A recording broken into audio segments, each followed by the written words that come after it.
Les riches, contrairement à ce qu'on croit, c'est des gens qui font beaucoup attention à la dépense. Et puis, c'est des gens qui n'aiment pas partager.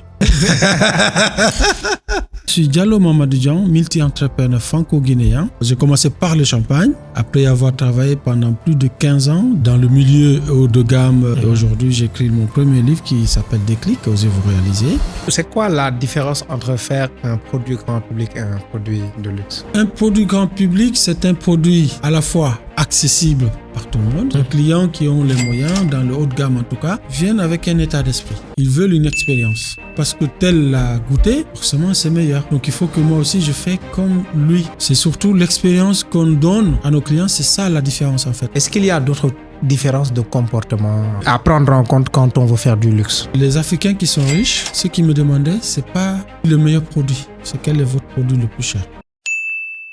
Tu peux créer une marque aujourd'hui qui a des fonctions ou bien des caractéristiques moyennes et le vendre à des prix extraordinaires. Si tu as un positionnement en tout cas de luxe et que tu touches vraiment ton persona. Quelles ont été les premières réussites de la marque? Le buzz d'avoir été le premier Africain à lancer une marque de champagne. Tous les Africains à travers le monde, quand ils venaient à Paris, les cadres, les ambassadeurs, même des ministres qui venaient chez moi, tous les médias en ont parlé. France 24, TV5 Monde, BBC.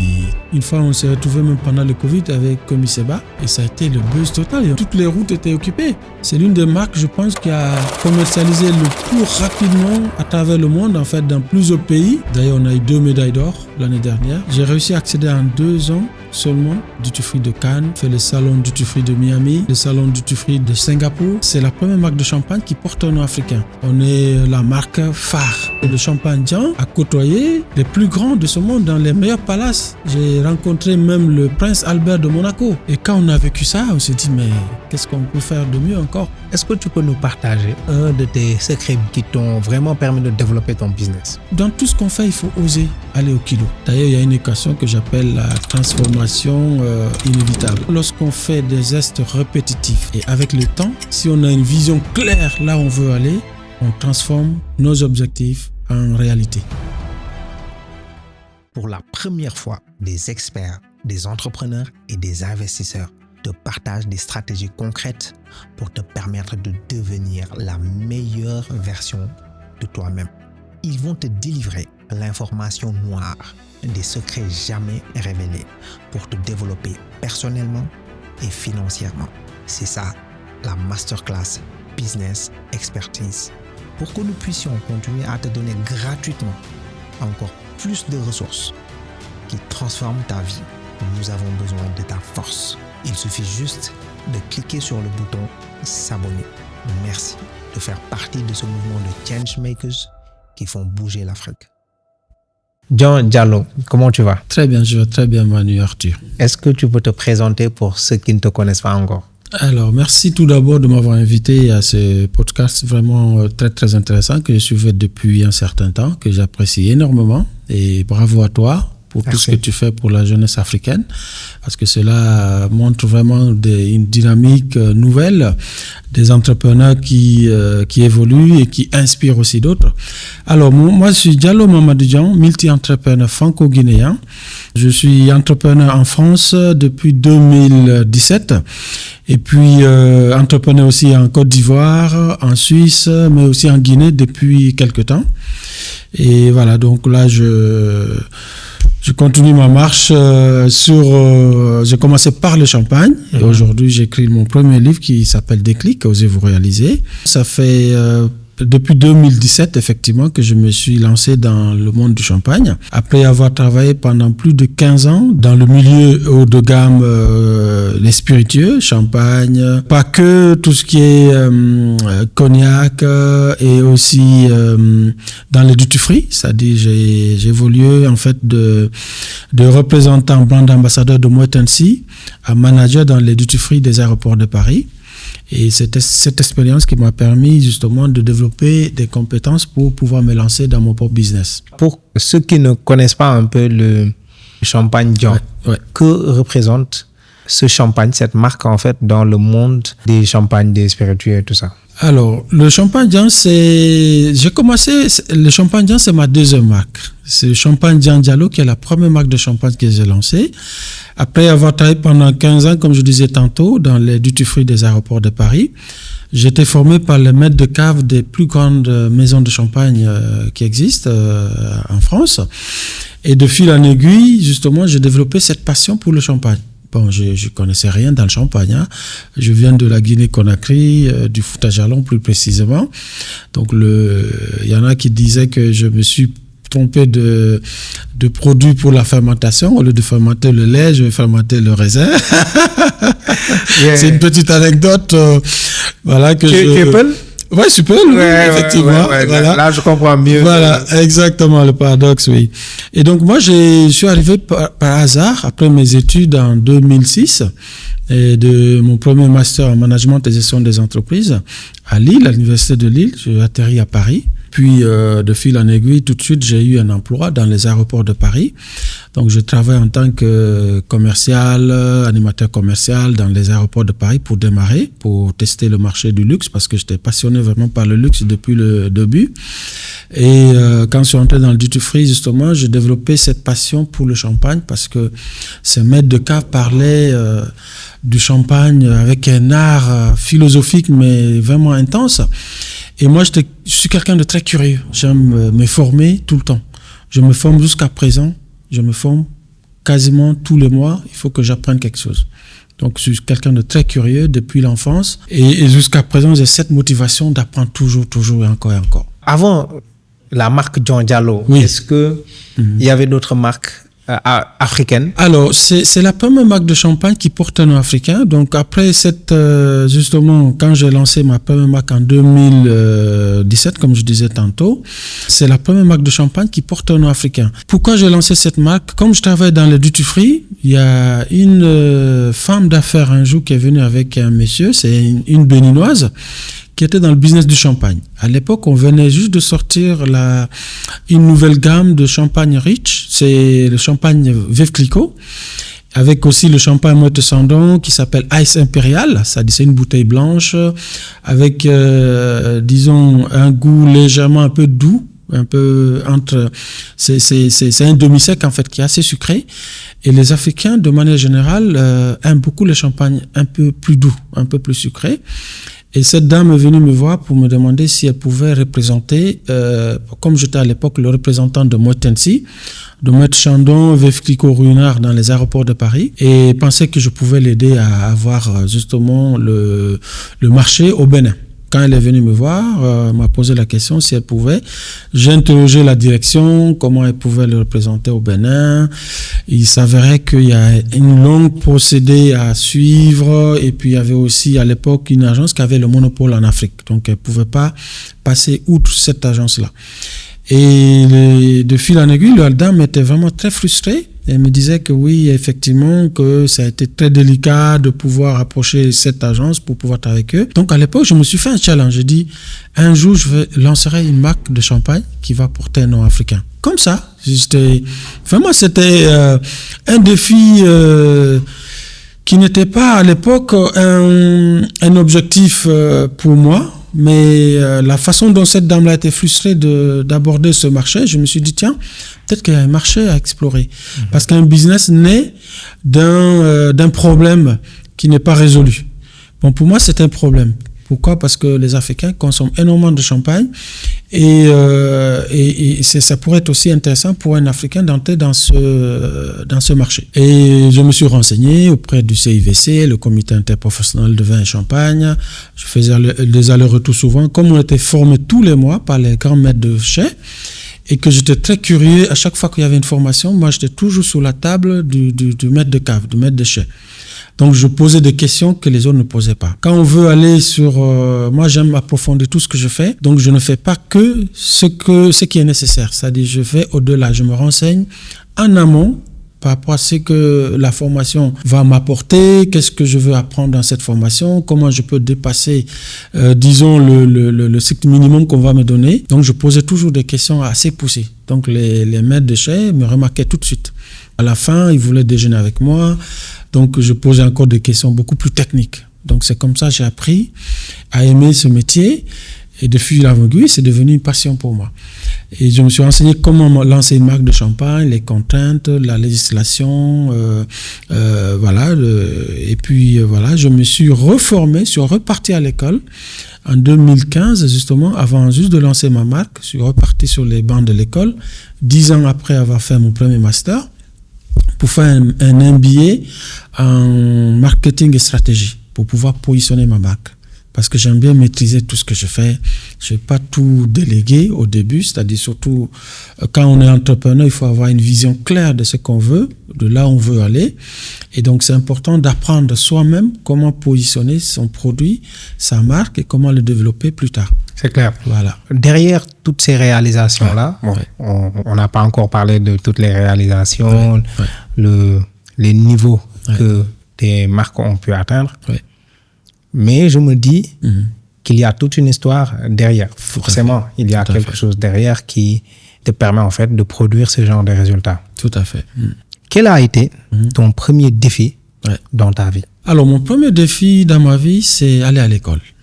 Quand j'étais jeune, j'avais des problèmes d'yeux, donc je ne sais pas d'où ça venait. Quand j'avais mes 6 ans, du jour au lendemain, le matin comme ça, quand je me réveillais, j'avais comme une sorte de voile dans mes yeux, je ne voyais pas très clair le matin. Donc, c'était très difficile pour moi. C'était un challenge, disons, d'aller à l'école.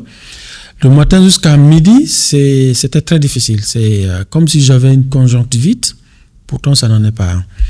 Et à partir de midi, je voyais clairement comme tout le monde. Et donc, du coup, c'était pour beaucoup de jeunes, beaucoup d'enfants, c'était une occasion de se dire, bon, je ne peux pas aller à l'école, je reste à la maison avec papa et maman. Et moi, j'avais cette envie vraiment d'aller à l'école, d'étudier. Donc, je développais vraiment une expérience nouvelle pour moi d'écoute. C'est-à-dire d'écoute. J'écoutais mieux que les autres. Et l'après-midi, je rattrapais ce que je n'avais pas pu bien voir le tableau le matin. Et derrière, la capacité d'écoute s'est aussi améliorée. Du coup, je comblais les deux l'après-midi. Je rattrapais et j'avais l'écoute aussi qui était bien performant. Je comprenais plus facilement les choses. Et ça a été un défi pour moi parce que ça a duré pendant tout le circuit primaire, de l'école primaire. Et cette expérience, je ne l'ai pas mal vécue. Au contraire, ça a été une expérience de vie. C'est-à-dire que je me dis, tout est possible. Quand on a envie de faire quelque chose, on se donne les moyens, on s'adapte. À chaque étape de notre vie, c'est une question d'apprentissage. Même si on a des problèmes, comment on apprend de ces problèmes-là pour défier cette barrière? Parce que pour moi, c'est juste une étape de vie. Durant toute la vie d'une personne, on a des étapes à traverser. Belles ou pas belles, difficiles ou faciles, on a tous des étapes. Donc, quelquefois, même des facilités peuvent être un problème pour certains. Est-ce qu'il t'est arrivé à un moment donné de vouloir arrêter l'école? Non, jamais. Jamais. Au contraire, comme je te dis jusqu'à présent, je suis un étudiant. Là, en ce moment, j'apprends sur l'intelligence artificielle. Et donc, à chaque étape de ma vie, j'essaie d'apprendre quelque chose de nouveau, de m'adapter à des réalités actuelles. Donc, depuis tout petit, j'ai toujours rêvé d'apprendre. Et pour moi, la plus belle expérience d'une personne, c'est l'apprentissage. Parce qu'il y a rien de pire que d'être un ignorant. Après, c'est pas que par les études, hein. Il y a des gens qui ne sont jamais allés à l'école, mais qui sont très, très dynamiques, qui sont très performants dans ce qu'ils font. Mais il peut y avoir des commerçants, mais les commerçants, ce n'est pas des ignorants. Je suis désolé, c'est des gens qui ont une capacité énorme à développer des business que certains entrepreneurs qui ont des bacs plus 8 n'ont pas. Donc, ce n'est pas que apprendre le français ou l'anglais ou l'informatique. C'est pas que ça l'apprentissage. L'apprentissage, c'est comment étudier son environnement, comment s'adapter à son environnement, comment s'adapter à son marché, comment développer des capacités à aller au-delà de ses limites. C'est tout ça l'apprentissage de tous les jours on apprend.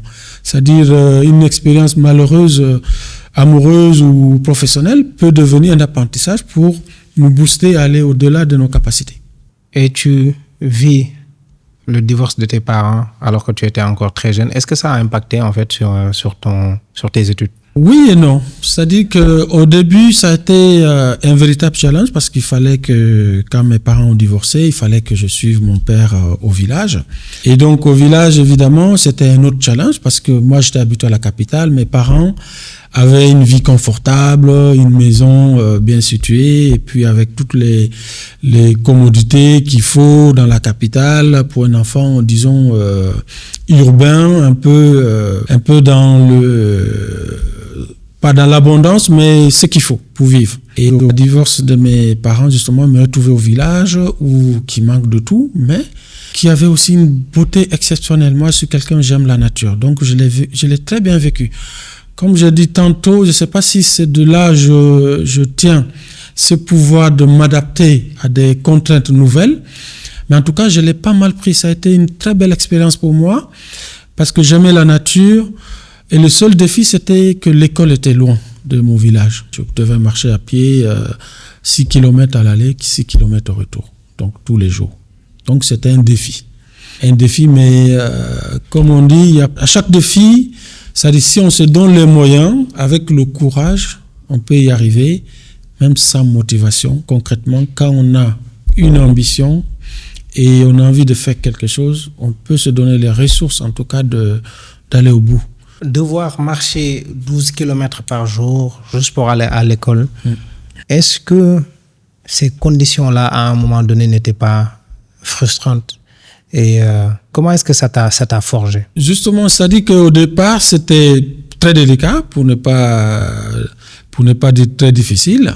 Parce que, évidemment, le changement de vie de la capitale au village et de s'adapter aussi du village pour aller à l'école, revenir 12 km, évidemment, c'est épuisant. Mais quand on voit qu'autour de soi, tout le monde fait la même chose, la plupart des étudiants, des élèves en tout cas, ont ce courage de le faire, mais certains abandonnent évidemment. Parce que c'est pas tout le monde aussi qui a cette envie tous les jours de se lever le matin, aller à l'école, revenir, tout ça. Et moi, ça a été une belle expérience parce que ça me permettrait d'aller au-delà de mes limites. Donc, comme j'avais envie de réussir à l'école, je me disais que tous les jours, c'est-à-dire je mettais en place une sorte de rituel. C'est-à-dire que durant mon parcours, je cogitais dans ma tête, voilà. Je réfléchissais un peu au cours, c'est-à-dire dans chaque étape, comment tu transformes les difficultés en opportunités. Le fait que de marcher, ça m'apaisait, et vu que j'avais la volonté vraiment d'aller tous les jours à l'école et de réussir, parce que c'est l'étape ultime, c'était de réussir mes études surtout. C'était ça ma motivation. Alors, comment est-ce que tu peux résumer en fait ton parcours scolaire en Guinée? En Guinée. Comment est-ce que tu as pu évoluer? Il y a une étape, d'ailleurs, je raconte dans mon livre Déclic, osez vous réaliser, qui est sorti il y a à peine un mois. Et je raconte un peu le parcours. En fait, après l'école primaire, j'ai pris un taxi. Je suis allé voir un taximan, tout simplement, parce que je n'avais pas l'argent nécessaire pour aller dans la capitale. Et si je disais à papa, oui, donne-moi l'argent, je vais aller en capitale, peut-être qu'il allait refuser. Et vu que j'avais vraiment cette ferme volonté de changer d'école, parce que je voulais changer de dimension pour mes études, mon école, au lycée, je voulais aller dans une très très bonne école à Conakry, dans la capitale. Donc, je suis tout simplement allé voir un taximan. Je lui ai demandé si il peut accepter de m'amener dans la capitale et que ma maman le paye le billet de transport une fois arrivé à Conakry. J'ai été très malin d'aller ramener ma grand-mère pour servir une sorte de caution morale pour être accepté dans pour la transaction. C'est une transaction, hein, c'est une initiative, disons que certains n'auraient pas osé. Et donc, je l'ai osé à l'époque. C'était d'ailleurs l'un de mes déclics aussi, parce qu'il fallait changer le village, il fallait prendre une décision, parce que dans la vie, un homme doit prendre des décisions à certains moments pour changer de cap. Parce que même si j'étais jeune, mais je savais ce que je voulais. Donc, j'ai demandé à ce taximan qui a bien voulu m'accompagner à Conakry. Et arrivé à Conakry, maman a payé le taxi et j'ai commencé ma scolarité du lycée. Et durant le lycée, Je voulais pas aussi être tout le temps être quelqu'un qui demande tout le temps de l'argent à sa maman, vu que mon papa n'était pas là, donc il fallait que je me débrouille aussi à faire des petits jobs. J'ai accompagné l'un de mes oncles à gérer son restaurant, à le remettre à niveau, et ça a été d'ailleurs... Et ça, c'était en Guinée? C'était en Guinée, tout à fait. Ça a été ta première activité? Ma première activité, exactement. Qui t'a permis de gagner de l'argent? Qui m'a permis de gagner de l'argent. Donc au départ même, il y avait une émission qu'on appelait émission Top Loisirs de la télévision nationale, et qui était très appréciée des jeunes. Je suis allé voir avec un ami, on a monté l'émission là à Koya. À Koya, en fait, c'est une ville après Conakry. On a Dubreka et Koya. Donc Koya, c'était aussi une grande ville à côté de Conakry. Donc on a monté ça parce que ça existait déjà à Conakry. Donc on a dit, et si on le faisait aussi à Koya? Donc on a ramené le journaliste qui s'appelle Jessira Kondé à l'époque, et l'émission s'appelle Top Loisirs. On est allé faire ça, et ça a été les premiers revenus que j'ai commencé à générer. Et après ça, à Conakry, justement, mon oncle avait du mal à gérer son restaurant, donc il a fait appel à moi. Et quand je suis arrivé, j'étais très jeune, et tout de suite, j'ai détecté le mal qu'il y avait dans ce restaurant. C'était le fait qu'il y avait une mauvaise gestion, évidemment, parce que nous, Africains, on est généreux, on invite nos amis, la famille. On donne crédit. On donne crédit, mais on donne gratuitement, Arthur. Et donc, c'est ce que faisait mon oncle. Et donc, je suis arrivé, la première facture d'ailleurs, ça a été très douloureuse, parce que il est venu avec une dizaine d'amis, comme d'habitude, ils se sont sous-servis du poisson, des jus, tous bien, très très bien. Buffet normal. Buffet normal, et à la fin, j'apporte une facture. Et tout c'était le choc. Mais ses amis disaient, mais tiens, c'est quoi le problème? Patron, c'est quoi le problème? C'est le patron. C'est lui le patron quand même. J'ai dit oui, effectivement, c'est ça le problème. Parce que le patron, justement, doit payer aussi autant que les clients. Donc, parce que c'est ça qui permet de faire tourner le restaurant. Sinon, il n'y aura pas de salaire. On ne pourra pas payer les salaires. On ne pourra pas payer nos fournisseurs. Et donc, voilà, j'ai touché vraiment pied dans le plat. Je lui dis les 4 vérités. C'est soit ça ou demain, tu ne me verras plus. Donc, si tu veux que je laisse son restaurant, déjà, j'ai vu la faille déjà. Parce que ça, c'est le bénéfice de l'entreprise que tu es en train de mettre généreusement à tes amis. Voilà. Et donc, il a accepté difficilement. Ça a été douloureux sur le champ. Mais quelques mois après, quand il a vu tout ce que j'ai réalisé, il me dit waouh. Alors là, quand je l'ai mis, comment est-ce que tu as pu première enveloppe, ah, il était choqué. Comment est-ce que tu as eu ce sens du business là? Je sais pas si vraiment. Et puis je le faisais de manière naturelle, parce que pour moi c'était évident.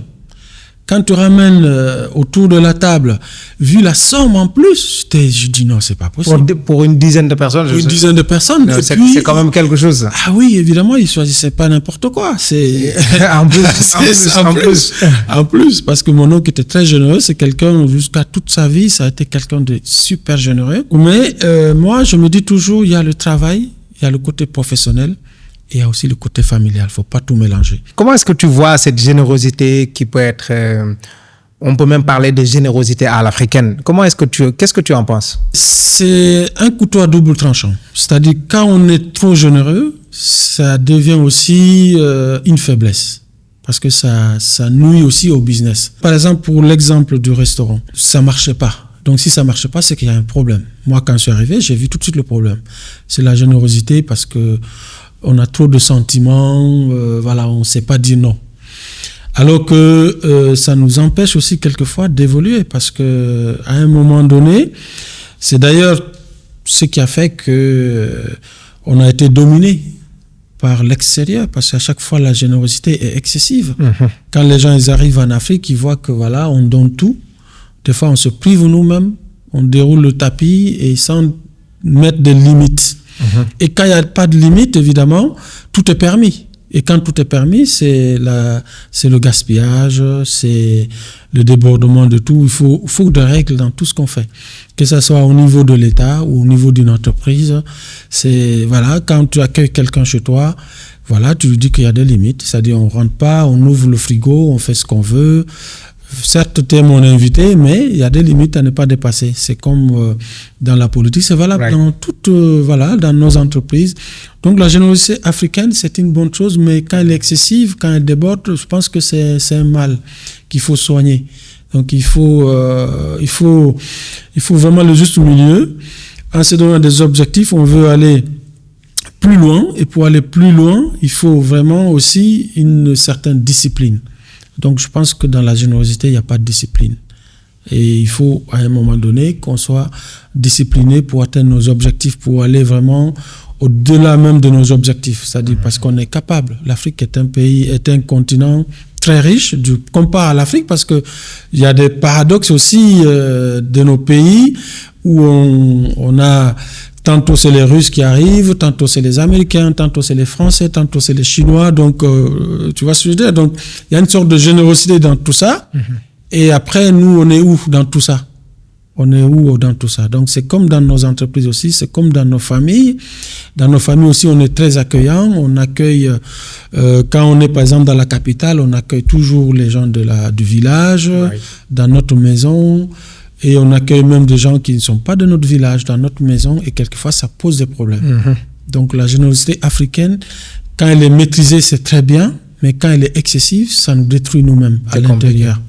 Tu parlais tout à l'heure de paradoxe, et dans ton livre, tu as parlé du paradoxe du marcheur. Oui. Quel paradoxe dans le fait de marcher? Alors, le paradoxe, en fait, l'effet du marcheur, c'est la répétition.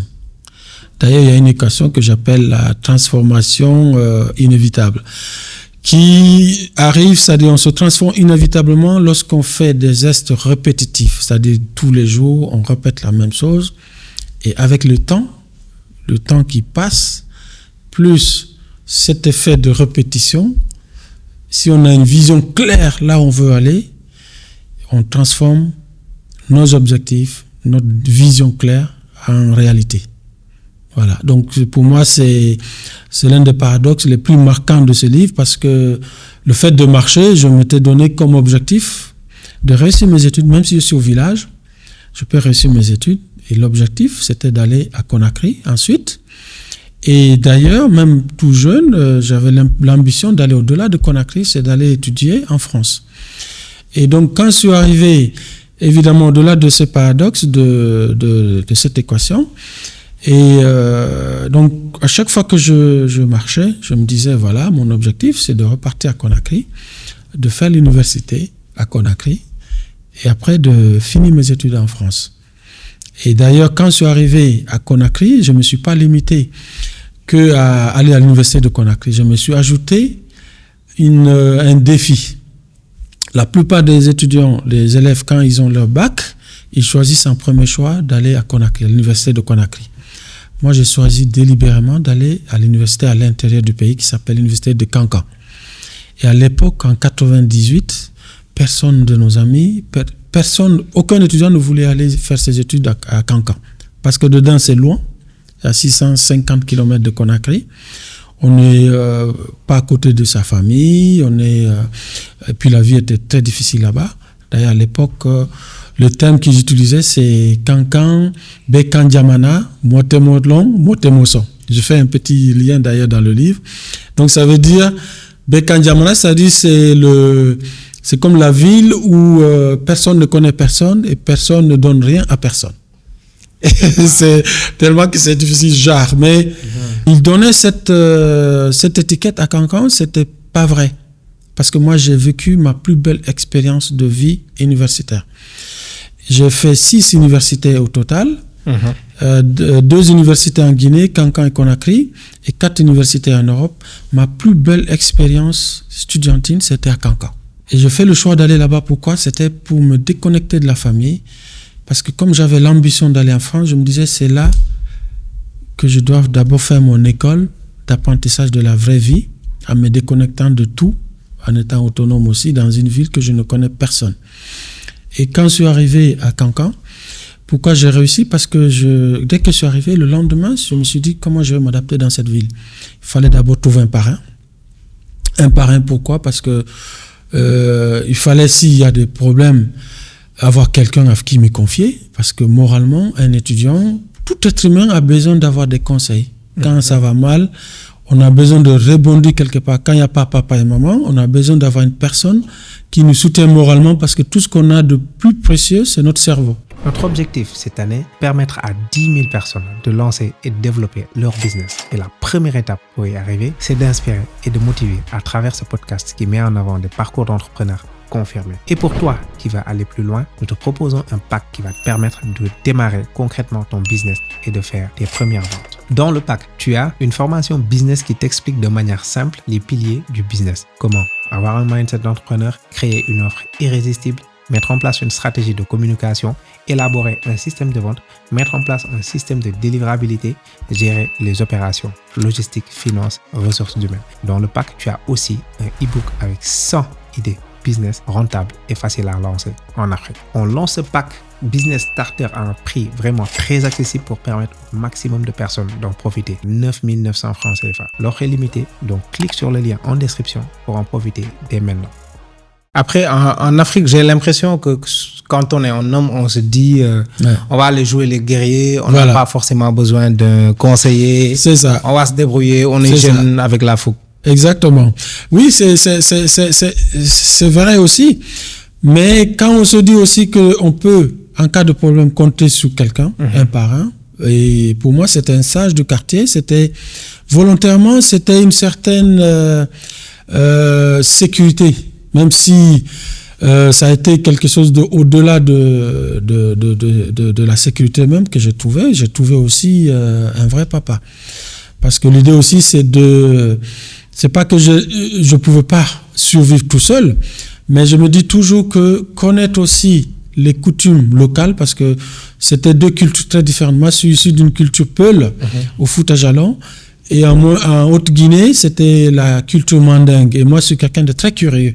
Donc, je voulais aussi connaître la culture locale, m'imprégner vraiment de la culture locale, connaître les gens, me rapprocher des gens. Parce que c'est tout ce qu'on a, c'est les relations humaines, c'est ce qu'on a de plus précieux. Il n'y a pas de différence. Pour moi, ça sert à rien de se dire d'être communautaire, tout le temps rester dans son coin et de pas s'ouvrir au monde. Donc quand on s'ouvre au monde, on ouvre aussi notre état d'esprit, on ouvre les champs des possibles. Donc quand je suis arrivé, ce monsieur m'a permis d'apprendre très rapidement ce que les autres étudiants ne savaient pas. Par exemple, sur la culture locale, comment se comporter localement, comment... voilà, un peu de tout. Donc, j'ai très, très vite appris. Une vraie école de vie. Une vraie école de vie. Yeah, right. C'est-à-dire, l'école, ce que j'ai appris localement, c'est une école de vie que l'enseignement ne nous enseigne pas. À l'université, on nous enseigne pas, on n'enseigne pas comment aborder les gens qu'on ne connaît pas forcément. On nous apprend pas d'ailleurs à entreprendre. On nous apprend, il y a beaucoup de choses que c'est à nous de faire la démarche, d'aller chercher l'information, parce que c'est ça les opportunités aussi, c'est avoir l'information que les autres ne savent pas. Donc moi, c'est charge de quartier. J'aime bien ce que tu viens de dire là. L'opportunité, c'est avoir l'information que les gens n'ont pas. C'est ça. C'est ça un entrepreneur aussi, c'est d'avoir l'information avant tout le monde et innover. Et un entrepreneur, c'est quelqu'un qui est opportuniste aussi, qui cherche aussi des informations avant tout le monde et qui va aller chercher ce qu'a besoin justement les gens pour résoudre un problème. Donc c'est là où on part à la transformation, c'est là où on arrive à avoir des marchés parce qu'on résout un vrai problème. Donc l'entrepreneuriat, c'est de comment résoudre un vrai problème que la population a besoin, que ce soit un service ou un produit, c'est de mettre sur le marché un produit que la population a besoin. Et maintenant, après, les stratégies de prix et distribution, c'est autre chose. Donc moi, Cancan a été une vraie expérience. Et donc, j'ai fait une année. Après cette année, comme je voulais partir en France. Comment est-ce que tu t'es débrouillé pour atterrir en France? Après mon expérience à Cancan, je suis reparti du coup à Conakry, à l'université de Conakry, parce que pour aller en France, il fallait le visa. Donc le visa aussi, donc comme j'avais pas les moyens, mes parents non plus étant divorcés, et puis mon père est resté au village, donc je voulais pas non plus les impliquer trop à compter sur eux par rapport à ça, donc il fallait que je me batte pour aller chercher mon visa.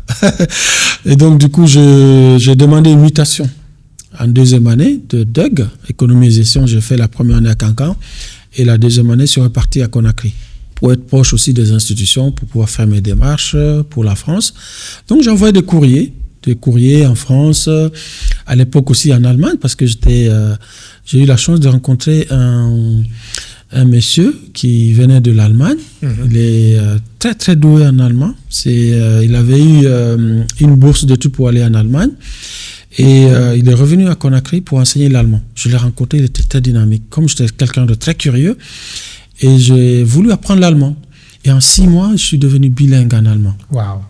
C'était incroyable. Quand on est parti à l'ambassade, l'ambassadeur à l'époque me disait « Mais vous êtes allé déjà en Allemagne ?» Parce que j'avais des amis allemands en Guinée avec qui on conversait en allemand. Il dit « Non, mais jamais j'ai eu quelqu'un ici qui a étudié l'allemand en Guinée, qui a compris l'allemand, parce que ce monsieur avait une méthodologie mais vraiment exceptionnelle.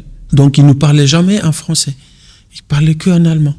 Donc, de fil en aiguille, pendant les 3 premiers mois, c'était que du chinois pour moi dans mes oreilles. Mais ça nous a servi à forger nos oreilles, à comprendre. Et quand c'est arrivé, donc j'écrivais aussi en Allemagne, des courriers à des universités allemandes, canadiennes, françaises. Donc j'ai été accepté dans ces 3 pays. Mais l'Allemagne, pourquoi j'ai désisté? Parce que, quoi qu'on dise, quand même, on a une culture beaucoup plus proche de la France. Donc j'ai privilégié plutôt aller en France.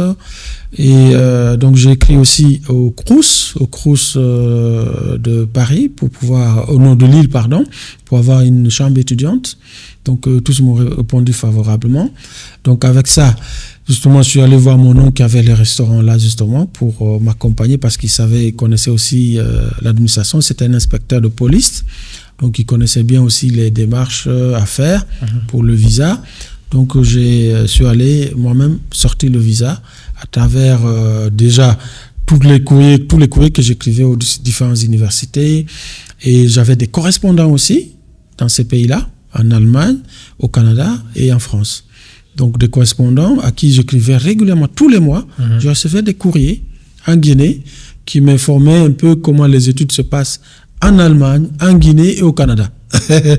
Donc quand je savais en fait comment les choses se déroulaient dans ces pays-là. Et à l'époque, c'est pas courrier, hein. Donc, c'est pas aussi facile que maintenant où tu non. On envoie un email. Non. Et là, vu la difficulté des process, etc.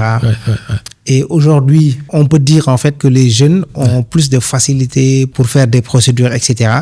Mais on a l'impression que c'est beaucoup plus difficile pour eux aujourd'hui. Oui, tout à fait, parce que je pense qu'il n'y a pas de démarche, il n'y a pas de clarté en fait dans les objectifs des jeunes d'aujourd'hui. C'est-à-dire ils veulent la facilité, mais tout de suite. Comme tout est facile, évidemment, ils font pas d'efforts. Finalement, c'est beaucoup plus compliqué pour eux parce qu'ils savent pas où aller. Il n'y a pas de direction claire. Parce que dans toute chose, d'abord, il faut avoir une clarté de là où on veut aller.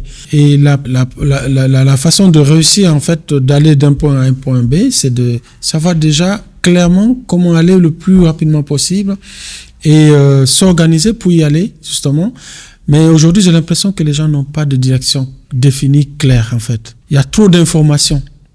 Et il y a beaucoup trop d'informations. Et du coup, comment filtrer ces informations?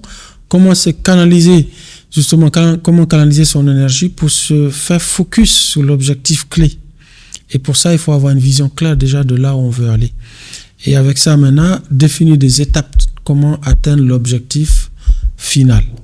Donc, moi, c'est comme ça que je me suis défini, en tout cas depuis tout jeune, je me suis défini un objectif d'aller en France. Donc, les étapes, c'était quoi? C'était d'aller à Cancan, même si c'est difficile. Je suis prêt à aller affronter cette difficulté-là. Et après, je savais qu'il fallait revenir à Conakry, parce que c'est là où il faut aller chercher le visa, parce que personne ne va faire les démarches pour moi. Et puis, après ça, prendre son visa et partir en France. Et tu débarques en France. Quel a été le premier choc que tu as vécu une fois en France? Alors, le premier choc, c'était le choc culturel, évidemment. Donc, le froid. Donc, on atterrit dans le froid. Et puis, surtout Paris, belle ville, mais où personne n'a le temps de personne. Tout le monde court derrière le métro. Là, on dirait qu'ils courent derrière, on dirait que les gens les suivent. Étant en Afrique où on prend le temps de faire les choses Et voilà, donc c'était le choc. Que tout est là, qu'on est en slow motion. En slow. Et puis donc, je me dis, monsieur Diallo, il faudra se réveiller. Hein, là. Déjà, tout le monde est pressé. Quoi. Là, tout le monde est pressé, donc il faudra s'adapter. Hein. Il faudra aller vite aussi. Et donc, ça a été le premier choc pour moi, c'est la rapidité, faire les choses vite et faire bien. Et là, arrivé à l'université de Valenciennes, parce que ma première université, c'était à l'université de Valenciennes. Alors, je suis l'un des seuls étudiants africains à avoir fait que 6 mois la première année d'université en Europe. Je défie quiconque me dit qu'il a fait 6 mois arrivé à l'université en France. Et je suis arrivé à l'université comment? Parce que dans la vie, je me dis toujours, il faut oser dans tout ce qu'on fait. C'est pourquoi d'ailleurs le déclic oser se réaliser, c'est pas anodin, c'est vraiment à la fois raconter ma vie, mais aussi donner des outils pratiques à des jeunes qui ont l'ambition de réaliser quelque chose, de réaliser leurs rêves, des outils d'y arriver. Et donc, quand je suis arrivé justement à l'université de Valenciennes, que le programme quand même, on avait, parce qu'à l'université de Cancan, on avait vraiment un vrai enseignement. En Afrique, on a un enseignement quand même, on étudie bien, mais vraiment. Faut pas avoir honte de le dire. Il y a de très très belles études en Afrique. Quand on a la passion d'aller au bout, quand on veut étudier en Afrique, on peut réussir, mais véritablement. Je comprenais tous les cours. Les 3 premiers mois m'ont ennuyé. Donc, je suis allé voir le directeur de l'université. Je dis, écoutez, moi je connais déjà le programme. J'ai l'impression de répéter tout ce que j'ai fait déjà. Donc, j'ai envie de passer en 2e année. Le gars, il était étonné, personne ne lui a fait ça encore. Et donc, il dit non, mais c'est pas possible. Je dis si, c'est possible. C'est possible parce que j'ai déjà fait les cours. Donc, il m'a lancé un défi. Il dit dans ce cas-là, vous faites un examen. Si vous réussissez l'examen, vous passez en 2e année. Comme je savais que déjà je connaissais les cours étaient déjà très clairs dans ma tête. Le seul problème, c'était la rapidité. Là où nous, on faisait les examens, on nous présentait 3 feuilles. Et là-bas, les examens, c'est 10 feuilles, 20 feuilles. Il faut résoudre des problèmes. Et on n'a pas le temps. Ici, on nous donnait 2 heures, 3 heures pour traiter un problème. Là-bas, on nous donne 1 heure maximum. Donc, c'était le défi pour moi, c'était la rapidité. Comment travailler la rapidité, la compréhension rapide tout de suite. On me donne le livre là, résumer le livre, en 2 heures, 3 heures, et raconter qu'est-ce qu'il y a dans le livre. Donc, du coup, qu'est-ce que je fais tout de suite? Il faut s'adapter. Comme si tu as retenu tout à l'heure, je t'avais parlé de s'adapter à Cancan. Donc, il fallait s'adapter à Cancan. Et Cancan, c'était une vraie école pour moi, vraiment. Donc, ne choisissez pas, vous les jeunes qui m'écoutez aujourd'hui, ne choisissez pas que la facilité. La facilité peut être un frein aussi. Donc, choisissez clairement votre objectif, même si pour arriver à l'objectif, c'est difficile. Allez-y. La difficulté, des fois, c'est l'apprentissage, la meilleure apprentissage possible. Et donc, ne vous bloquez pas par rapport à ça. La facilité, c'est un frein pour moi, je pense.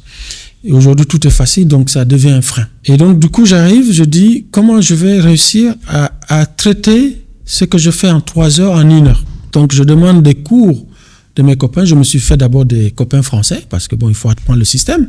On ne peut pas rester en France avec que des copains qui viennent d'Afrique et vouloir réussir en France. Ça n'a pas de sens. Donc, pour réussir en France, qu'est-ce qu'il faut faire? Il faut avoir des amis français, de 2, connaître comment ils fonctionnent, connaître comment le système universitaire français fonctionne. Parce que en appliquant le système guinéen, à l'occurrence en France, ça ne marcherait pas. Parce que déjà, j'ai vu qu'il y a un blocage, la rapidité. La compréhension, ça va, mais la rapidité, ça ne va pas du tout. Donc, je demandais les cours, les anciens examens des anciens élèves. Et après les études, les études continuaient chez moi. Donc, je continuais à travailler ma rapidité. Je mettais un chrono. Je recopiais 2 fois, 3 fois le même sujet. C'est-à-dire, je mets top chrono, il me faut 1 heure. La première fois, je fais 3 heures, comme d'habitude, comme je faisais en Guinée. Après, j'apprends à faire en 2 heures. Et ça m'a pris quasiment 2 mois à travailler la rapidité. Et de fil en aiguille, j'ai appris à le faire en 1 heure. Parce que justement, on nous apprenait à tout lire d'abord, le sujet. On lit tout le sujet. Et après, on revient une 2e fois pour travailler le sujet. Mais non, là-bas, non. Tu le lis, tu as compris le sujet et tu travailles maintenant. Tu ne reviens pas à chaque étape, question par question. Tu lis tout le sujet. Tu as compris l'idée générale. Maintenant, tu traites les sujets selon ta compréhension. Comment tu as compris. Right. Et nous, on nous apprend ici à apprendre par cœur. Et quand tu apprends par cœur, c'est difficile de redonner ça de manière structurée en très peu de temps. Donc, le plus important, c'est de connaître d'abord le sujet, parce qu'on ne va jamais te noter mal le fait de ne pas retranscrire tout ce que tu as appris. Au contraire, c'est l'idée générale, plus la compréhension personnelle que tu apportes. C'est ça qui te donne plus de points. Et est-ce que tu as eu besoin d'un job une fois en France? Comment est-ce que tu as Effectivement. Comment est-ce que tu as fait pour en avoir? Donc, quand je suis arrivé en France, je suis arrivé avec très peu d'argent. Et qu'est-ce qu'il fallait faire? C'est de trouver un boulot. Le lendemain que je suis arrivé en France, je suis allé voir un fast-food à côté de l'université. Je ne suis pas allé loin. J'ai demandé à un manager, parce qu'à l'époque, c'était très difficile pour les étudiants étrangers d'avoir du travail, surtout à Valenciennes. Dans le Nord, où le travail manque même pour les locaux. Les Français même ont du mal de trouver du ménage, surtout les étudiants. Donc, il n'y a pas de boulot. C'est même pour les Français de Sousse, c'était très délicat. Je demande après le manager. Il arrive, voilà, je me présente. Voilà, je suis un nouveau étudiant guinéen à Valenciennes. J'aimerais pouvoir travailler pour vous ici pour pouvoir payer mes études. En fait, je l'ai déballé clairement ce que je voulais, ma motivation. Je dis, je dois payer mes études dedans, mais avant tout, je suis quelqu'un de très motivé. J'ai déjà une expérience professionnelle dans la restauration. J'ai géré tout seul un restaurant en Guinée, donc le fameux restaurant de mon oncle. Et voilà, tout de suite, ça dit les premières minutes d'ailleurs ont vraiment captivé le gars. Donc, tu as su pitcher en fait pitcher tout de suite. Carrément. Tout de suite, je l'ai pitché. C'est-à-dire, je pitché, c'est-à-dire, je suis pas allé midi à 14h. J'ai besoin de ce travail. Direct, ouais. J'ai besoin d'argent pour payer mes études. Dedans, ma motivation, ça me motive. J'ai de l'expérience. J'ai déjà géré un restaurant tout seul. Voilà. Et puis, je suis très polyvalent. Je peux faire n'importe quel travail dans ce restaurant. Je n'ai pas de préférence. Wow. J'avais même pas d'offre. C'est court et c'est court puissant. Et précis. C'est puissant. Tout simplement. Ouais. Si tu sais, c'est pourquoi dans tout ce qu'on fait, il faut oser aller au kilo. Et peut-être que l'opportunité était là-bas depuis longtemps, mais il n'y a personne en fait qui est allé, voilà. qui a essayé de saisir ça. Non, en fait, il y avait une opportunité justement, il y avait un appel d'offres. Je suis tombé au moment où il y avait un appel d'offres pour 3 postes dans le restaurant, mais il y avait des centaines, si ce n'est pas des milliers de candidats, parce que tous les étudiants voulaient travailler, c'est le seul fast-food de l'université. Wow. Donc tous les universitaires, tous les étudiants, quand ils viennent, la première des choses, ils postulent là-bas. Et figure-toi, moi j'arrive, à l'époque, on ne nous enseignait pas c'était quoi un curriculum vitae. J'étais bleu par rapport à ça, je ne savais pas si c'était un CV. Et le gars il me dit, bon, donnez-moi votre CV et une lettre de motivation. Normal. À l'époque, moi je ne savais pas. Je dis, je ne sais pas clairement, je lui dis la vérité, monsieur, je ne sais pas, je pouvais lui mentir, je dis voilà, ok, demain je vous envoie un CV. Je lui dis non, je ne sais pas c'est quoi un CV. Ça aurait pu être la fin de la discussion. C'est clair. Je dis, monsieur, est-ce que vous avez une feuille, un stylo? Parce qu'après, il m'a expliqué c'est quoi un curriculum vitae et une lettre de motivation. De curriculum vitae, il me dit, vous mettez vos formations, vos expériences et qu'est-ce que vous aimez faire dans la vie, vos loisirs. Et la lettre de motivation, pourquoi vous voulez travailler avec nous, qu'est-ce que vous voulez nous apporter. Je dis, est-ce que vous avez une feuille, 2 feuilles, du coup, pour le CV, pour la lettre de motivation, un stylo. Tout simplement. Tu l'écris en live. En live. En live, Arthur. Non, incroyable. Ah, je suis allé au kilo. Moi-même aujourd'hui. Ça, c'est même plus saisir une opportunité, c'est arracher l'opportunité. Arracher l'opportunité. Parce que je ne laisse pas partir. Je suis déjà là. On conclut aujourd'hui. Avant que je ne bouge. Ah non, le challenge était énorme. Hein? Et du coup, il me donne une lettre, une feuille. J'écris mon CV. Parce que comme j'avais fait déjà l'expérience du restaurant, tout ce que je gérais, il n'y croyait même pas. Parce que même lui, il ne faisait pas tout ça dans son restaurant. Carrément. Ah oui, parce que moi, je faisais tout déjà dans le restaurant. Je supervisais les cuisiniers, les fournisseurs. C'est moi qui supervisais tout. Parce que tout atterrit au restaurant. Hein. Donc moi, il fallait que je gère à la fois le personnel, les fournisseurs et les salaires, tout ça. Hein. Donc... Et aussi et aussi gérer aussi le fonctionnement de l'établissement. Et je l'écris tout ça au papier, on lui a jamais fait ça, le pauvre. Et la lettre de motivation, je marque tout ce que je lui dis en amont, au départ de notre conversation. Et il voit que j'ai pas triché. Le gars, il dit, waouh, ok. Bah, il me dit la semaine prochaine. La cohérence. Ah oui, la cohérence de la chose. C'est très important. C'est pourquoi c'est important d'être honnête dans tout ce qu'on fait. L'honnêteté, c'est le fonds de commerce de tout être humain. Dans le business surtout. C'est le plus grand fonds de commerce qu'on a. C'est l'honnêteté. Dans tout ce qu'on fait. Quand on est clair dans ses objectifs et on est honnête, il y a de fortes chances qu'on réussisse. C'est clair. Et du coup, il voit la cohérence de ça. Il me dit, venez la semaine prochaine, on a un entretien collectif où il y avait une trentaine de personnes qui ont été sélectionnées parmi les centaines de candidatures, si ce n'est pas des milliers. Et j'étais le seul Africain dans ces lots-là. Wow. Déjà, je me dis, ok, c'est précieux ce poste, alors c'est chaud. On était 30 et il fallait retenir que 3. Donc, une première sélection parmi les 30. J'étais sélectionné, il restait 10. Et dans les 10 maintenant, il fallait voir le manager et après le directeur. Avec 3 entretiens. Je fais les 3 entretiens et le mois qui a suivi, j'étais embauché. Et j'arrive, tous les étudiants disent non, c'est pas possible. Nous, ça fait des années qu'on est là, on n'a jamais réussi à rentrer dans cet établissement. À l'époque, c'était les... Finalement, est-ce que c'est une affaire d'années? Je suis là depuis tant d'années, mais je n'y arrive pas. Ouais, non, ça ne veut rien dire parce que les gens, ils viennent, ils déposent leur CV et ils partent. Et ils disent, ah non, ils sont racistes ici. Même s'ils sont racistes, mais est-ce que tu as poussé vraiment au bout ta démarche? C'est trop facile de dire qu'ils sont racistes ici. Oui, il n'y avait pas de Noirs à l'époque qui travaillaient dans ces établissements. C'était tout nouveau. Le système de McDonald's venait de sortir en France. Évidemment, ils sont installés, ils font attention à leur image, donc ils ne veulent pas prendre n'importe qui, ils veulent prendre des gens qui sont motivés. Je ne dis pas qu'il n'y a pas de racisme. Oui, mais on peut pousser les portes. On peut y aller quand on y va au kilo et qu'on a l'expérience. Parce que même le manager, il était choqué de ma démarche. C'est-à-dire, quand il y a des contraintes, ça veut dire qu'il faut faire des efforts supplémentaires. Exactement. Et Merci. Tu es allé faire ces efforts supplémentaires là. Exactement. C'est-à-dire, à chance égale, oui, tu peux faire comme tout le monde, mais là, les chances ne sont pas égales. Donc, tu es obligé de faire des efforts supplémentaires. 2 ou 3 fois plus. Carrément. Voilà. Carrément. Donc, moi, quand j'arrive, je ne me limitais pas à faire les tâches qu'on me propose. C'est-à-dire, limite, je veux même prendre le poste du manager parce que je vais au-delà de ce que... C'est ça.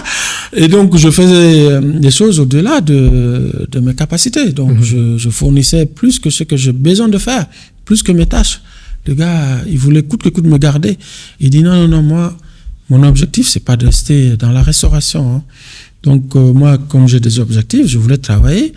À l'époque, on nous enseignait pas beaucoup l'informatique et l'Internet venait juste de sortir. Je lui dis, moi, mon objectif, c'est de travailler dans l'Internet. Donc, après, j'ai réussi mon examen. Je suis passé directement en 2e année. 6 mois après. Parce que l'examen, quand je l'ai réussi, comme j'avais déjà réussi ma première année ici en Guinée, pardon. En Guinée, Et donc, du coup, j'ai passé l'examen, je suis allé en 2e année. Et du coup, le premier choc pour eux là-bas, en 6 mois, j'ai réussi ma première année, je suis en 2e année. Et j'arrive, j'ai du boulot dans un restaurant flambant neuf, McDonald's. À l'époque, c'était, oulala, chic. Et c'était double choc pour mes copains étudiants qui étaient là. Yeah. Et ils se demandaient comment je faisais. Mais moi, tout ce que je fais au kilo. J'y vais, je suis un fonceur. Et donc, mon objectif, c'était pas de rester à l'université. J'avais des ambitions plus grandes. Je voulais aller travailler à l'université en tant que moniteur informatique. L'Internet venait de sortir. Et comme on nous a pas donné la chance, en tout cas à l'époque, on n'avait pas d'ordinateur connecté sur Internet pour apprendre. Et moi, j'arrive en Europe, c'est pourquoi? C'est pour apprendre ces outils-là. Sinon, à quoi ça sert d'être là? Et donc, je postule à l'université, je vois le directeur à nouveau. Je dis, j'aimerais travailler. Je n'ai pas eu la chance d'avoir un ordinateur à la maison, donc je ne maîtrise pas bien. Mais j'aimerais avoir un poste à la bibliothèque universitaire. Parce qu'à l'époque, on venait juste de créer ces postes-là pour gérer les étudiants, les accompagner à avoir des mots de passe pour aller sur Internet. Donc, du coup, j'ai demandé comment je peux apprendre, est-ce qu'il peut m'accompagner, avoir un coach pour m'apprendre à gérer Internet, tout ça, et à apprendre un peu Word, Excel, parce qu'il y avait un minimum quand même de connaissances à connaître pour pouvoir gérer les flux d'étudiants. Et il m'a appris, il m'a monté le moniteur à l'époque. Il m'a appris, donc à chaque fois, je venais régulièrement lire les livres, et au-delà de ça, je prenais mon poste, j'apprenais à taper sur Word, Excel, et aller sur Internet, parce qu'on avait un temps pour aller sur Internet. Et quand le moniteur, du coup, il a été muté ailleurs, je suis venu me positionner en tant que moniteur. Et j'étais pris en tant que moniteur à l'Université de Valenciennes. Et donc, d'étape par étape, à chaque fois, j'essaye de pousser mes ambitions un peu plus. Donc, c'est clair. Ça, c'est très intéressant. Ouais, merci. Donc, comment est-ce que la transition université, ambition pour développer tes compétences dans le domaine de l'informatique, avec Internet, la venue d'Internet, etc., comment est-ce que tu es passé de ça au monde du champagne? Après Valenciennes, je suis reparti à l'université de Lille parce que je voulais toujours aller dans les meilleures universités. Et à Lille aussi, il y avait une grande université de management en gestion des entreprises. Et j'ai reçu mon premier master là-bas à Lille. Et après ça, comme je voulais travailler dans le luxe, je dis bon, le luxe c'est à Paris, donc il faut aller à Paris. Reprendre encore une vie professionnelle. Je suis venu à Paris, j'ai postulé pour travailler dans les aéroports. Où j'étais pris, j'ai travaillé en tant qu'au départ animateur commercial pour les grandes marques. À l'époque, c'était tout ce qui est épicerie fine dans les aéroports de Paris quand on dépasse les douanes, comme ici, dans les duty free. Voilà, donc je gérais un peu un portefeuille beaucoup plus large, tout ce qui est chocolat, des grandes marques, que des grandes marques raffinées. Et on avait une agence de communication qui promeut en fait toutes les marques d'épicerie fine. Et donc, de fil en aiguille, vu que à chaque fois, moi, je ne me limitais pas. Ma philosophie de vie, en fait, c'est en tant que salarié ou professionnel, c'est d'aller au-delà de ses limites, c'est-à-dire ne pas se limiter au strict minimum. Sinon, ce serait trop facile. Parce que moi, je sais que déjà, n'étant pas natif du pays, je dois faire plus d'efforts que les autres. Donc, ça se voyait. Et j'étais l'un des meilleurs éléments. Et du coup, le poste de brand ambassadeur de Moët & Cie a été libéré. Et donc, on a postulé, tout le monde a postulé. Et moi, j'étais retenu. Parce qu'on nous a fait des challenges à l'époque. Donc, le meilleur vendeur, c'était lui qui devait représenter Moët & Cie. Parce que c'est une maison de luxe. Donc, ils font beaucoup attention à leur image de marque. À l'époque, il n'y avait même pas d'hommes dans ces métiers-là. C'était que des blondes aux yeux bleus avec une certaine taille, mannequin, voilà, qui les représentaient. Et du coup, moi, j'arrive, je m'appelle Mamadou Diallo. Ma directrice me propose. Au départ, ça a été choc. Ils pensaient voir un grand black, machin, Mamadou. C'est le choc, quoi. Et puis, ils ont demandé pourquoi le profil Mamadou. Ma directrice dit, ouais, c'est mon meilleur élément. Donc, essayez. Et je suis arrivé, j'ai commencé en tant que brand ambassadeur. Et il y a une chose qui m'a frappé, c'est que ces maisons de champagne, il y a des détails dans la formation, mais d'une manière tellement poussée, tu peux que aimer, quoi, si tu es quelqu'un de passionné par l'apprentissage. Et c'est comme ça, je suis parti, j'ai atterri dans le champagne. Et j'ai appris les fonds, parce que moi, je ne me limitais pas, comme je te disais tantôt, à avoir que le nécessaire pour représenter la marque. Je pouvais me limiter à ça, juste connaître mes produits et voilà, c'est bon. Mais moi, je m'intéressais déjà à comment la vigne, quelles sont les qualités des sols. Lors des formations, je posais des questions poussées comme ça, les qualités des sols pour chaque type de raisin, comment on fait les assemblages, ainsi de suite. Donc, c'est parti de là ma passion pour le champagne. Et comme je t'ai raconté en début d'émission, justement à travers aussi cette femme d'affaires qui voulait développer le marché du champagne au Bénin, tout ça, et également le Nigeria, qui n'a pas réussi à le faire avec Moët & Cie du groupe LVMH, donc je représentais à l'époque. Pourtant, j'avais fait tout le nécessaire pour l'accompagner, mais vu qu'il y avait un monopole, c'était pas possible. Et voilà, donc, vu que je m'étais aussi engagé avec elle, mais aussi pas que ça, par passion aussi, parce que j'ai pris vraiment la passion du champagne. Parce que je le connaissais vraiment, le métier du bout des doigts. Donc, je le racontais comme n'importe quel vigneron, comme n'importe quel sommelier. Quand je me retrouvais avec les maîtres de chai, ils aimaient d'ailleurs discuter avec moi. Parce que pour un Africain qui connaissait le fond du métier du vigneron, j'étais étonné. Donc, c'est là que le déclic est arrivé, justement, pour lancer ma propre marque. Et je suis parti, justement, en 2017. Donc, comme je disais tantôt auparavant, je suis retourné dans les bancs de l'école pour faire un MBA. Un MBA, un double cursus d'ailleurs. Donc, j'ai fait un master en économie et gestion et droit à l'université de Poitiers. Et à la fois, je faisais une école de commerce à Paris, à l'ECE, école de commerce, l'une des plus grandes écoles de commerce, l'ECE, École supérieure de commerce de Paris, où j'ai appris en 18 mois cet MBA que j'ai validé. Et ça m'a permis d'avoir vraiment tous les outils pour pouvoir positionner le champagne Diangelo au départ, parce que c'est un positionnement que je voulais vraiment mettre en Afrique. C'est-à-dire la première marque, le positionnement, c'était le déployer surtout en Afrique. Donc de 2017 jusqu'en 2020, je l'ai développé dans plusieurs pays, Côte d'Ivoire, Guinée, Sénégal, un peu, avec Auchan, j'étais avec Auchan ici, le Congo, le Mali aussi, je suis allé au Mali. Et du coup, après le Covid, le marché a été bouleversé parce que j'avais créé un lounge, un bar à champagne à Paris, pour justement faire découvrir le champagne. Et aussi tous les Africains à travers le monde, quand ils venaient à Paris, en tout cas les cadres, les ambassadeurs, même des ministres qui venaient chez moi. Donc ils venaient à Paris pour découvrir le champagne. Et moi j'avais fait pas que un lieu de dégustation de champagne, mais c'était aussi un lieu d'échange, d'opportunités, de networking.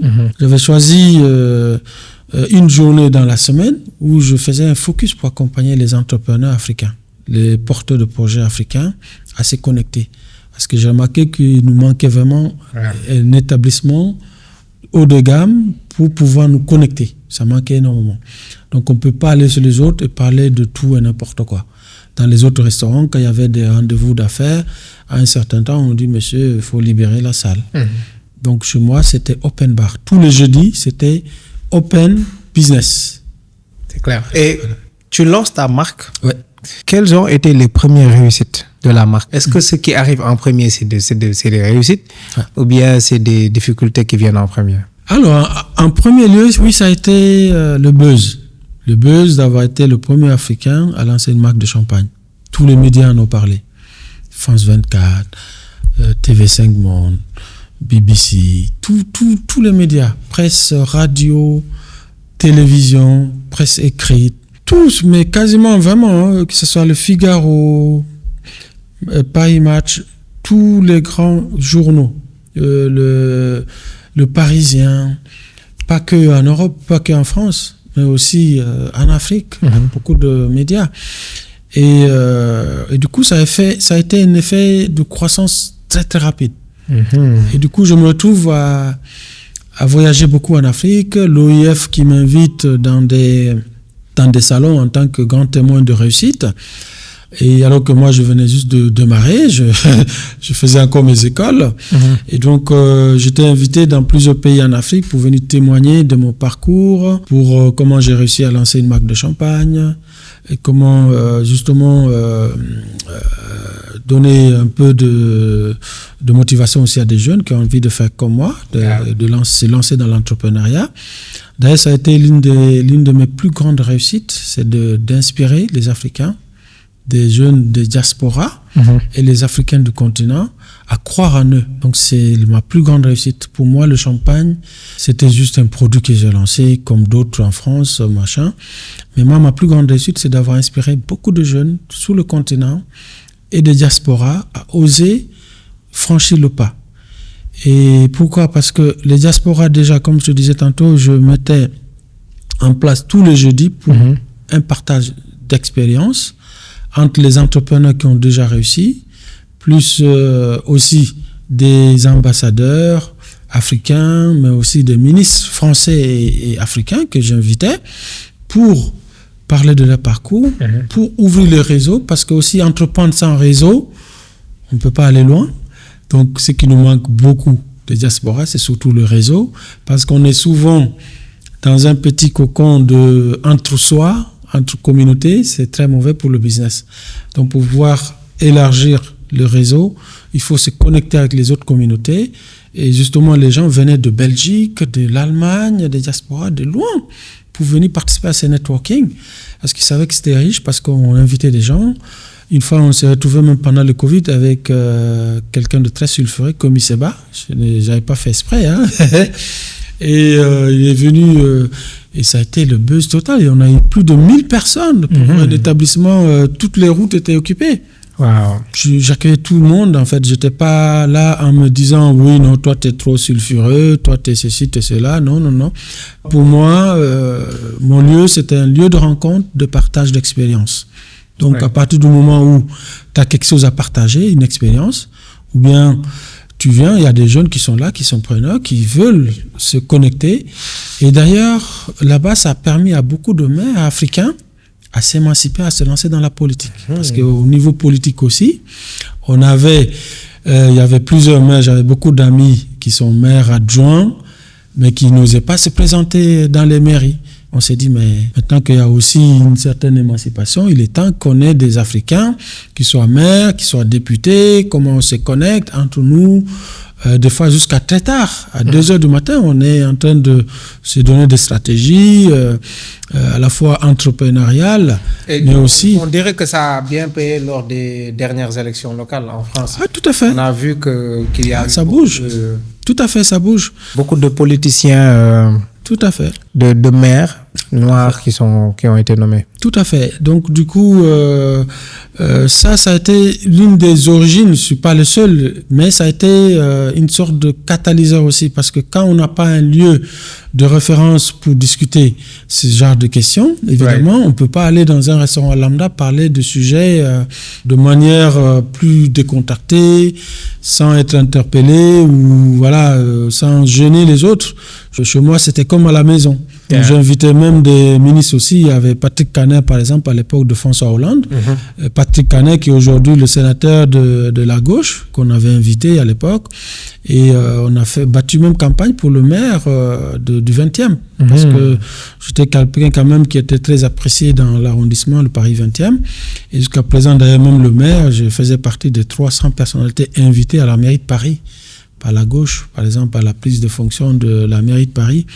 Donc, moi, mon objectif, c'était surtout aussi d'ouvrir la porte à certains autres Africains. Et quand je rencontre des entrepreneurs aujourd'hui qui ont réussi et qui me disent, Monsieur Diallo, c'est grâce à vous que j'ai osé me lancer, et ça me fait vraiment très chaud au cœur. Notre objectif cette année, permettre à 10 000 personnes de lancer et de développer leur business. Et la première étape pour y arriver, c'est d'inspirer et de motiver à travers ce podcast qui met en avant des parcours d'entrepreneurs confirmés. Et pour toi qui vas aller plus loin, nous te proposons un pack qui va te permettre de démarrer concrètement ton business et de faire tes premières ventes. Dans le pack, tu as une formation business qui t'explique de manière simple les piliers du business. Comment avoir un mindset d'entrepreneur, créer une offre irrésistible, mettre en place une stratégie de communication, élaborer un système de vente, mettre en place un système de délivrabilité, gérer les opérations, logistique, finance, ressources humaines. Dans le pack, tu as aussi un e-book avec 100 idées business rentable et facile à lancer en Afrique. On lance ce pack Business Starter à un prix vraiment très accessible pour permettre au maximum de personnes d'en profiter. 9 900 francs CFA. L'offre est limitée, donc clique sur le lien en description pour en profiter dès maintenant. À quel moment est-ce que les premières difficultés sont survenues? Alors, mes premières difficultés ont survenu après le Covid. Le Covid a frappé fort. Wow. Ah oui, ça... Parce que les gens ont complètement changé leur mode de consommation. Avant, à Paris, les bars, les restaurants étaient remplis. Et après le Covid, ça dit que on a l'impression qu'on a pris toutes ces habitudes, là, on a mis dans la poubelle. Et les gens sortaient de moins en moins.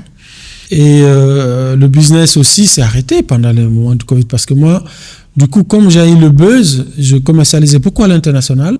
C'est l'une des marques, je pense, qui a qui a commercialisé le plus rapidement à travers le monde, en fait, dans plusieurs pays, aussi rapidement. Le taux de croissance très puissant tout de suite. Et après le Covid, chute libre tout de suite. Ouais, ça a été très, très délicat. Et mais aussi, certaines difficultés aussi, c'est les trahisons. Parce que bon, j'avoue que dans beaucoup de pays africains, des fois, quand on est dans l'émotion, on ne fait pas forcément attention à certains réseaux de distribution. Il y a des gens qui font des détournements. Voilà, donc ça a été aussi certaines trahisons, hein, on va le dire clairement. Et surtout des gens aussi à qui on a fait confiance, qu'on a accompagné. Et donc, il fallait maintenant se réorganiser tout ça.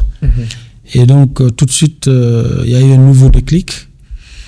Comme je vous dis, moi, je ne me laisse pas abattre par une épreuve difficile. J'apprends. Concrètement, c'est quoi une trahison dans ce domaine-là? Comment est-ce que... Dans ce domaine-là, c'est par exemple... vous êtes victime de quoi concrètement? Concrètement, c'est par exemple, vous accompagnez un distributeur qui vous commande des produits, vous envoyez les produits dans le pays, et derrière, il n'y a pas de paiement. Pourtant, c'est quelqu'un à qui vous faites confiance, à qui vous confiez votre marchandise, et que vous avez sorti de l'argent quand même dans l'entreprise pour envoyer les produits, ça coûte, c'est un coût. C'est clair.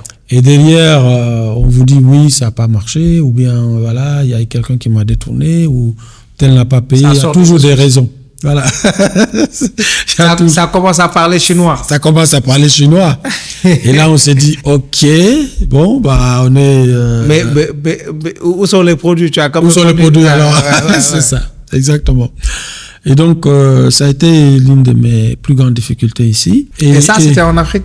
Beaucoup plus en Afrique, ouais. Et donc, du coup, en Afrique, de manière générale, on est généreux quand il s'agit de social. Mais dans l'entrepreneuriat, on ne sait pas faire de business entre nous. C'est ça le plus grand problème. Je crois que c'est le challenge de tout Africain. C'est comment on va pouvoir développer des stratégies pour travailler ensemble. Peut-être c'est par la manque de confiance aussi, les gens se méfient, mais les gens sont fermés. Donc, on ne sait pas comment accompagner un entrepreneur. C'est-à-dire que en Afrique, ce que j'ai remarqué, en fait, ils aiment les réussites. Ils aiment les gens qui ont réussi, mais ils n'aiment pas forcément l'accompagnement. C'est-à-dire, porter quelqu'un pour accompagner un entrepreneur, c'est acheter ses produits, par exemple. L'accompagner quand on a un réseau de distribution, au lieu de encourager un Chinois ou un Russe ou, je ne sais pas, un Français ou autre, quand on a un compatriote, la première chose, c'est de commander ces produits. Et moi, je suis dans des produits de luxe, donc il y a aussi les complexes. En Afrique, les gens pensent que forcément, ce sont les grandes marques qui sont les meilleures. Quand tu n'amènes pas une certaine marque sur la table, c'est pas bon. Alors ça, c'est totalement une grande ignorance. C'est une très, très grande ignorance parce que les grandes marques sont ceux qui font les produits... je ne dirais pas que ce n'est pas des bons produits, mais... ce n'est pas les meilleurs produits, en tout cas de qualité, qui existent sur le marché.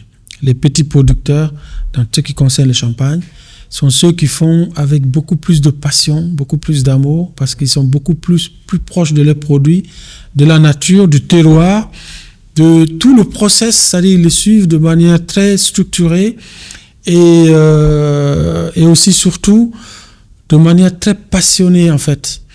Parce que les grandes marques, ce qui compte, c'est le chiffre d'affaires. Donc, c'est de mettre des process industriels de manière à construire une dynamique sur des générations sans avoir à... Juste en cliquant sur un bouton avec des grandes cuves de plusieurs centaines d'hectolitres, on met des bouteilles, des millions de bouteilles qui partent parce qu'il faut fournir le monde entier. C'est clair. Alors qu'un petit producteur, il va travailler du sol jusqu'à la bouteille avec ses bras. Et donc, on a les meilleures qualités quand ça vient la force de la main. Quelle est la plus grosse somme que tu as perdue en business depuis que tu t'es lancé? On peut aller sur des centaines de milliers d'euros, mais c'est le business. Hein. Comment est-ce qu'on se relève après ce genre de perte? Alors, c'est-à-dire que moi, après le champagne Jean Diallo, il fallait rebondir tout de suite, donc je me suis repositionné sur le luxe. J'ai lancé une nouvelle marque de champagne, le champagne Jean. Parce qu'après le Covid, y a la classe moyenne... Le champagne Jean Diallo qui est accessible à tout le monde. Qui est accessible, voilà, c'est exactement. Et il y a le champagne Jean. Le champagne Jean, voilà. Donc je me suis orienté complètement parce que il y avait aussi une crise de comportement de consommation. Donc tout ce qui était luxe un peu était relégué au second rang. Donc les gens avaient peur de consommer. Donc ils sortaient moins, même dans les restaurants, ça se voyait, il y a eu beaucoup de fights de restaurants. Et du coup, il fallait s'adapter tout de suite. Donc je me suis dit, voilà, les seuls consommateurs qui ne regardent pas le prix, ce sont les riches. Donc il fallait faire un produit pour les riches. Donc j'ai lancé tout de suite une marque en 2023, une marque, le champagne Jean, où le positionnement était vraiment très différent, où on était vraiment dans le luxe, avec un segment de marché vraiment de niche, où il fallait avoir un positionnement très haut de gamme, c'est-à-dire on commercialise uniquement pour les restaurants étoiles Michelin, pas n'importe quel restaurant, étoiles Michelin. On commercialisait uniquement pour les hôtels 5 étoiles et aussi dans le duty free, c'est notre positionnement. Duty free, hôtel 5 étoiles, restaurant étoiles Michelin. Du coup, c'est quoi la différence entre faire un produit grand public et un produit de luxe? Alors, un produit grand public, c'est un produit à la fois accessible par tout le monde, c'est-à-dire que c'est des produits de consommation de masse, c'est-à-dire pour ce qui concerne le champagne, le positionnement entre 15 € et 30 €, ça c'est un positionnement de produits, disons, de grande consommation. Et après, on a un segment de marché de niche derrière, c'est-à-dire on se positionne sur soit des produits de terroir, c'est-à-dire sur une niche précise, sur un terroir précis, sur un millésime spécial qu'on commercialise par exemple autour de 40 € et 60 €. Et plus on monte dans les gammes, plus on monte aussi sur la qualité, une maturation du vin plus long, une sélection de raisins un peu plus pertinente, une sélection beaucoup plus poussée, c'est-à-dire on prend les meilleurs raisins uniquement. On ne prend pas l'ensemble de raisins et on fait brasser, on fait, comme on appelle, la macération. On macère uniquement que les meilleurs raisins, on le vieillit plus longtemps. Et donc le champagne Jean, on a fait le choix à la fois des meilleures années, c'est des multimillésimes, c'est-à-dire on ne prend pas qu'un millésime. On prend les 3 meilleurs millésimes des 10 dernières années et on vieillit plus de 3 ans, pendant plus de 3 ans minimum. Là où les produits de consommation, les champagnes de consommation grand public est vieilli minimum autour de 15 mois. Ça, c'est le minimum. 15 mois à 2 ans maximum. Bon, quelquefois, il y en a qui poussent un peu plus loin. Mais nous, on a fait le choix de le vieillir pendant minimum 3 ans et de choisir aussi les meilleurs raisins, les meilleurs terroirs et aussi le design. On a travaillé beaucoup le design. Une bouteille dorée pour le brut. D'ailleurs, on a eu 2 médailles d'or l'année dernière, en 2025, par Gilbert Gaillard. Ce qui fait qu'on a aussi, pour positionner la marque, ça demande énormément de moyens, un investissement vraiment colossal. Et 2 médailles d'or dans quelle compétition? Alors, c'est une compétition de Wine Paris, parce qu'on était, j'étais aussi, on a les stands dans tous les grands salons du monde entier. À Wine Paris, on a gagné le concours Challenge International Wine and Spirit, organisé par Gilbert Gaillard. Donc, on a eu 2 produits la même année qui ont gagné chacun une médaille. Le rosé et le brut. Donc, le brut a gagné 92 points sur 100 et le rosé 94 sur 100. Et là, c'est l'une des meilleures notes, 94 sur 100. Parce qu'on fait une macération à la saignée. Pour le rosé, en fait, il y a 2 méthodes pour avoir le rosé. C'est l'assemblage de vin blanc et de vin rouge pour avoir la couleur rosée, ou bien la macération à la saignée. On choisit que le raisin noir qu'on fait macérer pendant 3 jours pour avoir la couleur rosée. Et donc, nous, on fait la macération à la saignée. C'est un peu plus coûteux, mais avec le goût, on a quelque chose de plus puissant, quelque chose de plus raffiné et plus élégant à la fois. Et voilà, ce qui nous a valu aussi avoir des points sur ça. Et donc, le positionnement, ce qui fait que j'ai réussi à accéder en 2 ans seulement au duty free. À la fois, on a fait duty free de Cannes, on a fait le salon duty free de Miami, on a fait le salon duty free de Singapour, Donc pour une marque qui est jeune, ça a été un exploit vraiment. Est-ce qu'il y avait est-ce qu'il y avait d'autres Africains qui avaient aussi des stands dans ces pays-là? Non. J'ai toujours été le seul Africain à avoir un stand, que ce soit Wine Paris. Je fais aussi Pro Wine de Düsseldorf. Je fais Anuga Cologne. Je fais Pro Wine Shanghai, Pro Wine Tokyo. À chaque fois, j'étais le seul à avoir un stand. Et du coup, le déclic justement que j'ai eu aussi tout dernièrement, c'était comment on appelle ça, au duty free de Cannes, se retrouvant avec plus des milliers de grandes marques mondiales. Et je me suis dit, j'ai atteint le summum.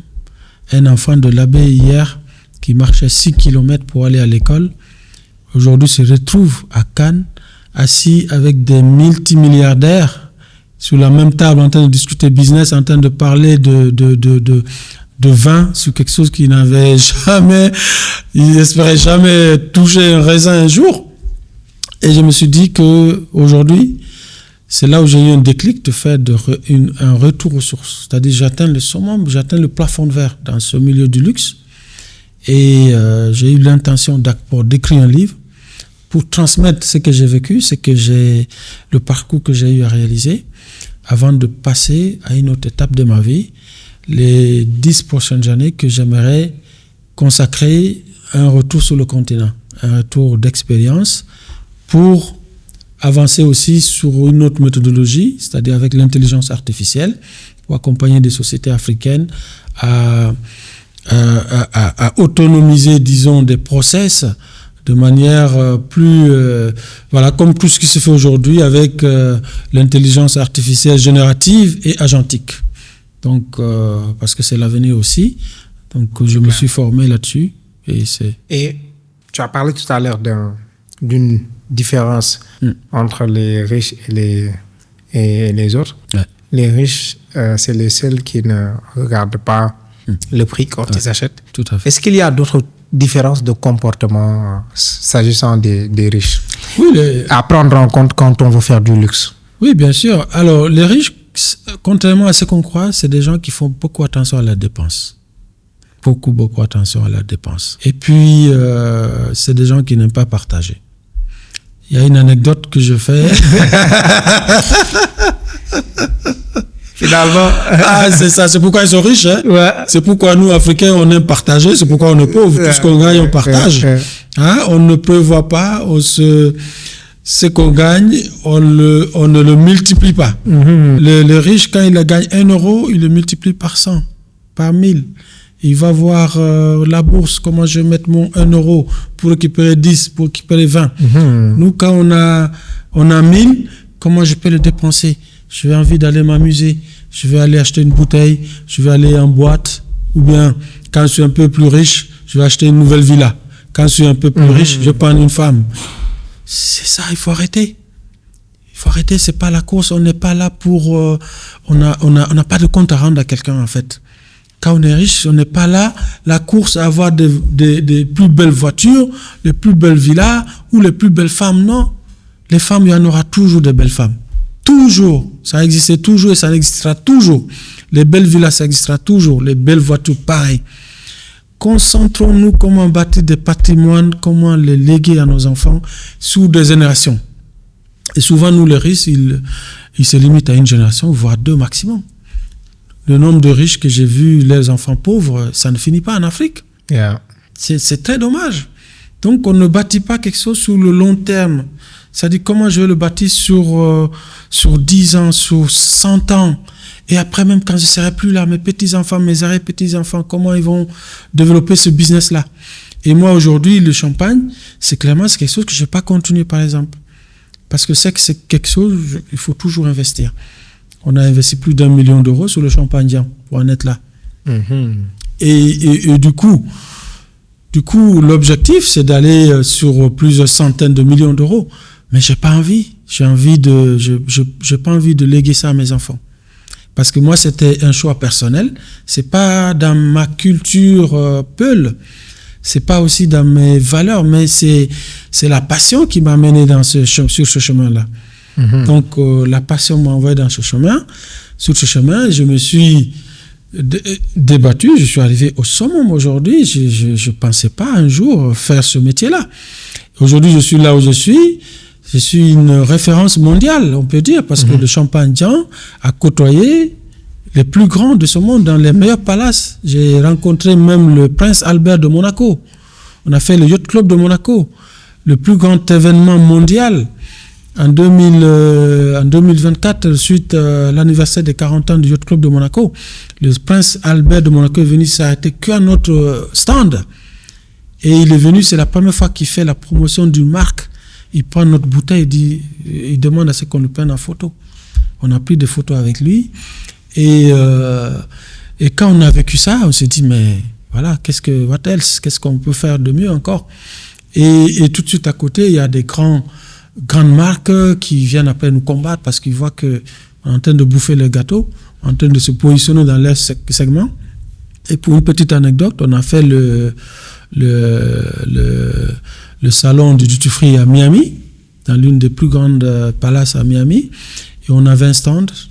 Il y a une marque de vin italien qui se positionne un peu aussi dans les boissons de luxe, qui est Bottega. Je ne sais pas si tu connais un peu Bottega. Bottega. Voilà, au lieu aussi, il a une bouteille dorée. Une bouteille dorée, bon, un peu raffinée, certes, mais ça reste du Prosecco. Donc lui, il arrive au salon, à notre stand, il voit un joli stand avec une bouteille dorée. De loin, ça l'a attiré tout de suite à notre stand.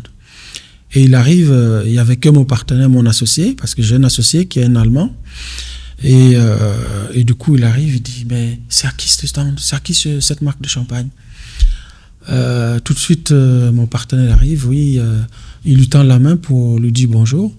Ce qu'il lui fait, il lui met un gifle. Pourquoi vous nous avez copié? C'est notre... vous nous avez copié. Ça, c'est une signature, quoi. Une signature, genre. Avec la bouteille dorée. Avec la bouteille dorée. Plusieurs marques se revendiquent la bouteille dorée, mais non, on ne peut pas déposer une marque et une couleur.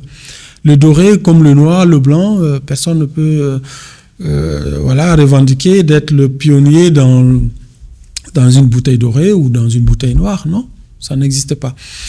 Et du coup, lui, c'est l'émotion qui l'avait frappé derrière, se dire que voilà, il y a quelqu'un d'autre qui vient dans son marché.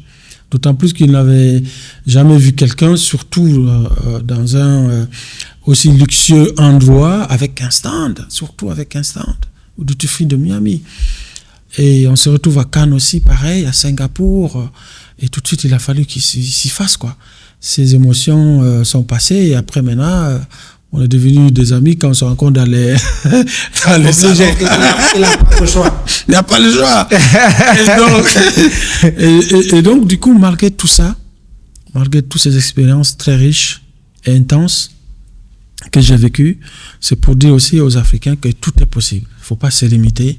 Quand on a des rêves, ou on a une passion, tout est possible. Mais vraiment, l'être humain, on est comme une machine. Quand on a une vision claire, et un objectif précis, il faut juste se donner les moyens et les étapes à les atteindre, action par action. Donc je l'explique aussi très bien dans le livre, les petites actions après petites actions pour arriver à des grands objectifs.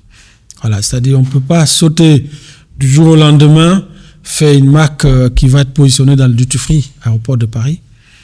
D'autant plus qu'il y a des marques qui existent depuis des centaines d'années, sur plusieurs générations, qui n'ont jamais eu l'opportunité d'être dans un duty free, ne serait-ce que, ou bien même dans un salon avec un stand au duty free de Cannes ou à Miami. Donc, je ne sais pas si c'est une chance ou bien ça a été une persévérance aussi, parce que j'avais une certaine motivation. Et il faut avoir aussi l'ambition de le faire. Parce que si tu te dis, bon, moi, je passe cette ambition, bah, tu ne vas pas le faire parce que ton esprit n'a jamais pensé que cela est faisable. Donc, quand tu penses que quelque chose est possible, tu te donnes les moyens d'y arriver, étape par étape, même si c'est long et difficile, mais c'est faisable, quel que soit le temps que ça va prendre. C'est clair. Tu vis l'expérience du luxe au niveau mondial. Ouais. Qu'est-ce que tu penses du marché du luxe au niveau africain? Ouais, je pense que le marché du luxe au niveau africain a un grand avenir parce qu'on a un continent qui est très jeune, un continent qui consomme beaucoup le luxe. Les plus grands consommateurs de luxe, ce sont aussi, surtout, les riches, à travers l'Afrique, surtout aussi, parce que nous, on dépense sans compter. Comme je te disais précédemment, la plupart des riches occidentaux sont des gens qui dépensent, mais ils regardent beaucoup ce qu'ils dépensent, avec attention. C'est-à-dire qu'il faut que le produit soit en adéquation avec leurs besoins, d'une part, pour que ce soit une motivation réelle. Mais en Afrique, je pense que les choses sont différentes. Moi, quand je travaille, par exemple, dans le duty-free, les Africains qui sont riches, quand ils viennent, ce qu'ils me demandaient, c'est pas le meilleur produit. C'est le produit le plus cher. C'est quel est votre produit le plus cher? C'est-à-dire, c'est tout de suite pour eux, tout ce qui est cher, c'est synonyme de luxe. Et donc, c'est paradoxalement, et la plupart des gammes de luxe aussi, ils se positionnent évidemment dans le prix. C'est-à-dire, tu peux créer une marque aujourd'hui qui a des fonctions ou bien des caractéristiques moyennes, je ne dirais pas médiocres, mais moyennes, et le vendre à des prix extraordinaires. C'est-à-dire, si tu as un positionnement, en tout cas, de luxe, et que tu touches vraiment ton persona, c'est-à-dire ta clientèle, une fois que tu as mis les codes, en tout cas, le design, et tout ce qu'il faut pour le mettre, en tout cas, pour donner en tout cas envie à ton segment de marché, à ta clientèle, tu le positionneras. Et l'Afrique, les grandes marques ont compris. Aujourd'hui, il y a beaucoup de marques qui se battent pour être en Afrique. Je le vois de plus en plus, par exemple, en Côte d'Ivoire, à Abidjan. Et c'est pas qu'à Abidjan. À Dakar aussi, on voit petit à petit, mais le marché n'est pas encore mature, mais dans certains pays comme le Nigeria surtout, la Côte d'Ivoire, le Sénégal, je connais pas très très bien malheureusement le milieu du luxe ici, mais je suis sûr qu'il y a un bel avenir justement du luxe en Afrique, parce qu'aujourd'hui la plupart des gens qui sont fortunés, ils vont à Paris, à Dubaï, ils dépensent des milliers d'euros en termes de, ne serait-ce que le coût d'avion, plus l'hôtel, et voilà. Alors que si on a des produits haut de gamme ici, ils pourraient aussi se contenter d'aller dans des magasins haut de gamme ici en Afrique.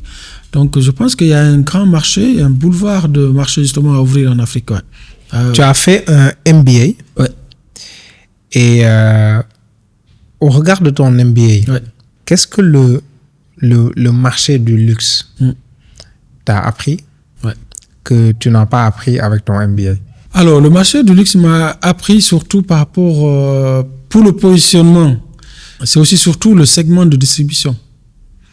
C'est-à-dire que, certes, on nous dit, oui, il faut positionner pour pouvoir vendre des produits de luxe, il faut se positionner dans des boutiques de luxe, ça c'est inévitable. Il faut avoir le dans les points de vente stratégiques. Dans les points de vente stratégiques. Parce que par exemple, dans ce qui me concerne, dans mon domaine de Champagne, il y a 2 facteurs clés succès qui sont les plus impactantes. C'est la distribution et le marketing. Après, il faut pas avoir un très mauvais produit. Hein. Je dis pas que cette chaîne de valeur n'est pas importante, mais c'est-à-dire la qualité du produit, c'est pas forcément. C'est pas forcément le plus important. C'est le marketing et la distribution. Et la distribution, c'est ça. La distribution, c'est les 2 facteurs. Et après, on a l'impression que il faut faire un produit forcément extraordinaire. Non, non, on a beaucoup de produits qui sont de très moyenne qualité, qui sont positionnés dans le haut de gamme. Je vais pas citer leurs noms. Mais nous, par exemple, quand on a fait des concours...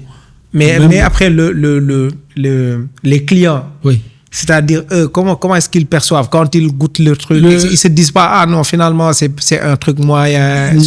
Non. C'est-à-dire que les clients viennent avec un état d'esprit. Ils veulent une expérience. Une expérience, c'est-à-dire, par exemple, il y a une marque que je ne veux pas citer. Il y a des grands rappeurs qui se montent avec cette marque. c'est une bouteille dorée aussi. Donc forcément, les gens vont aller vers cette bouteille-là. Et nous faisons à la fois une bouteille dorée, mais avec une qualité exceptionnelle. On a gagné déjà 3 médailles d'or, une médaille silver à Londres et 2 médailles d'or à Paris en 2 ans seulement d'existence. Et ça, c'est par rapport à la qualité, parce que c'est beaucoup de maîtres de chais et qui vont goûter comment on appelle ça, des sommeliers qui vont goûter pour délibérer, pour donner des médailles. Et malgré tout ça, il y a beaucoup de gens qui pensent que consommer l'autre gamme, haut de gamme, parce qu'il y a un rappeur qui l'a pris, parce qu'eux veulent une expérience de vie. Les clients qui ont les moyens, dans le haut de gamme en tout cas, c'est une expérience de vie parce que tel l'a goûté, forcément c'est meilleur.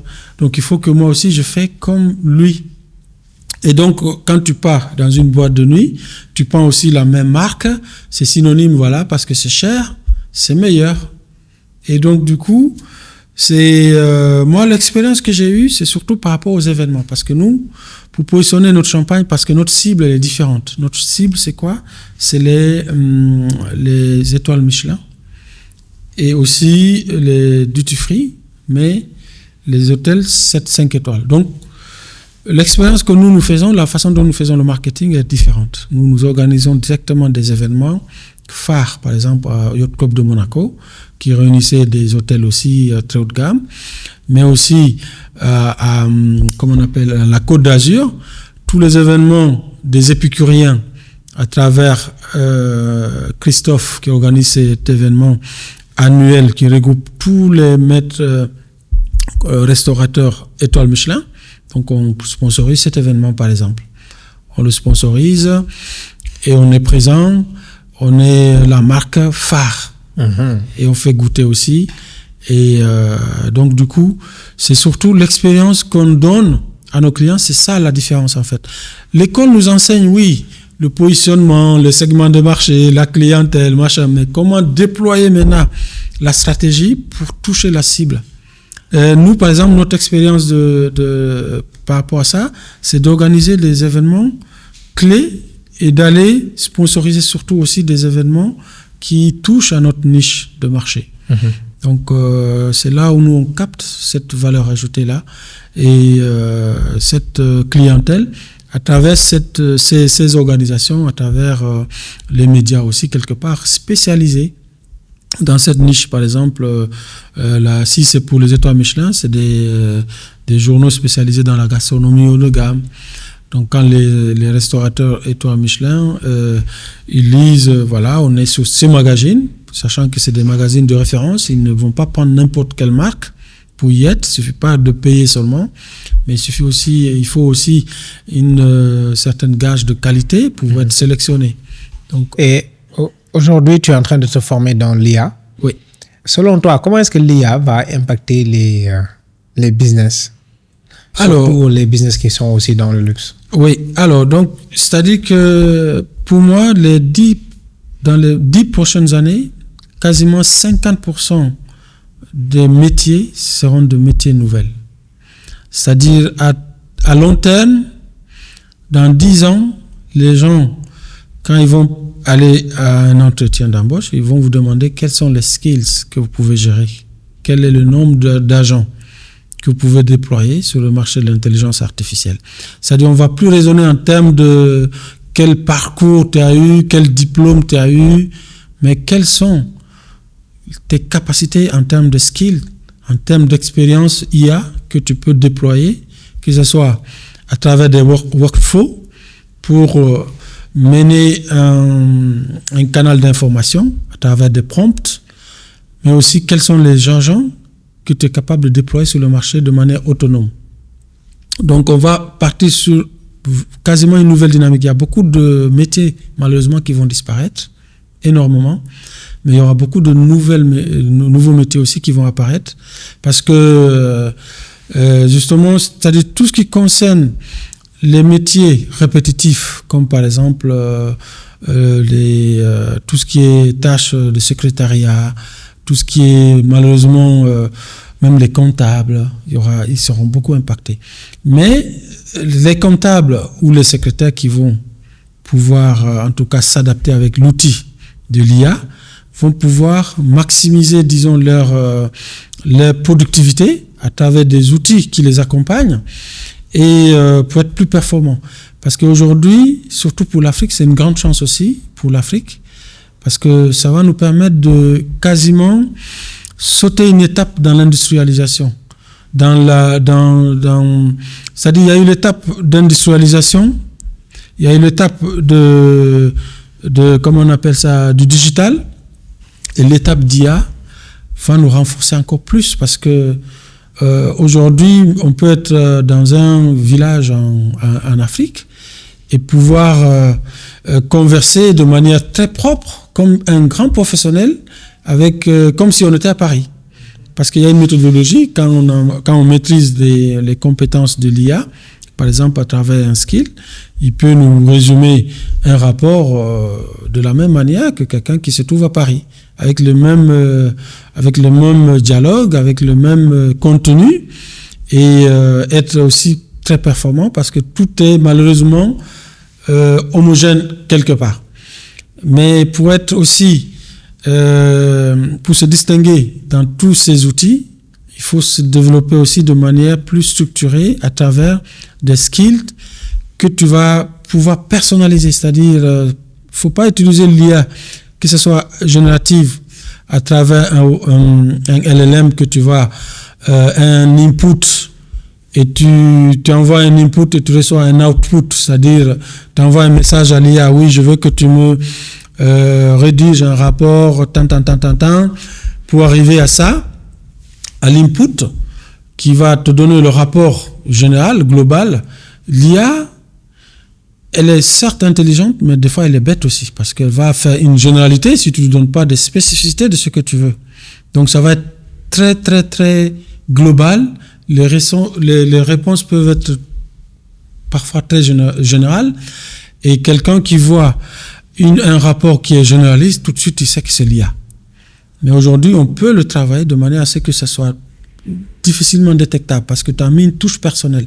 Si tu es un architecte, tu peux travailler de sorte que l'architecture que tu proposes soit très différente de ce que l'IA générative globale propose. C'est-à-dire tu proposes quelque chose que d'autres intelligences ne proposent pas. Parce que tu as mis une touche personnelle. Un skills, on appelle ça une expertise poussée. Donc moi, c'est ce que je propose, c'est-à-dire je fais un diagnostic d'abord pour comprendre quel est le besoin de l'entreprise, quel est le savoir-faire, le cœur de métier de l'entreprise, et c'est l'entrepreneur qui va diriger l'IA, et non l'inverse. C'est-à-dire l'IA peut être personnalisée en fonction de... c'est-à-dire c'est comme si aujourd'hui tu as une voiture 2 chevaux, et que tu as envie d'aller très vite avec une Ferrari.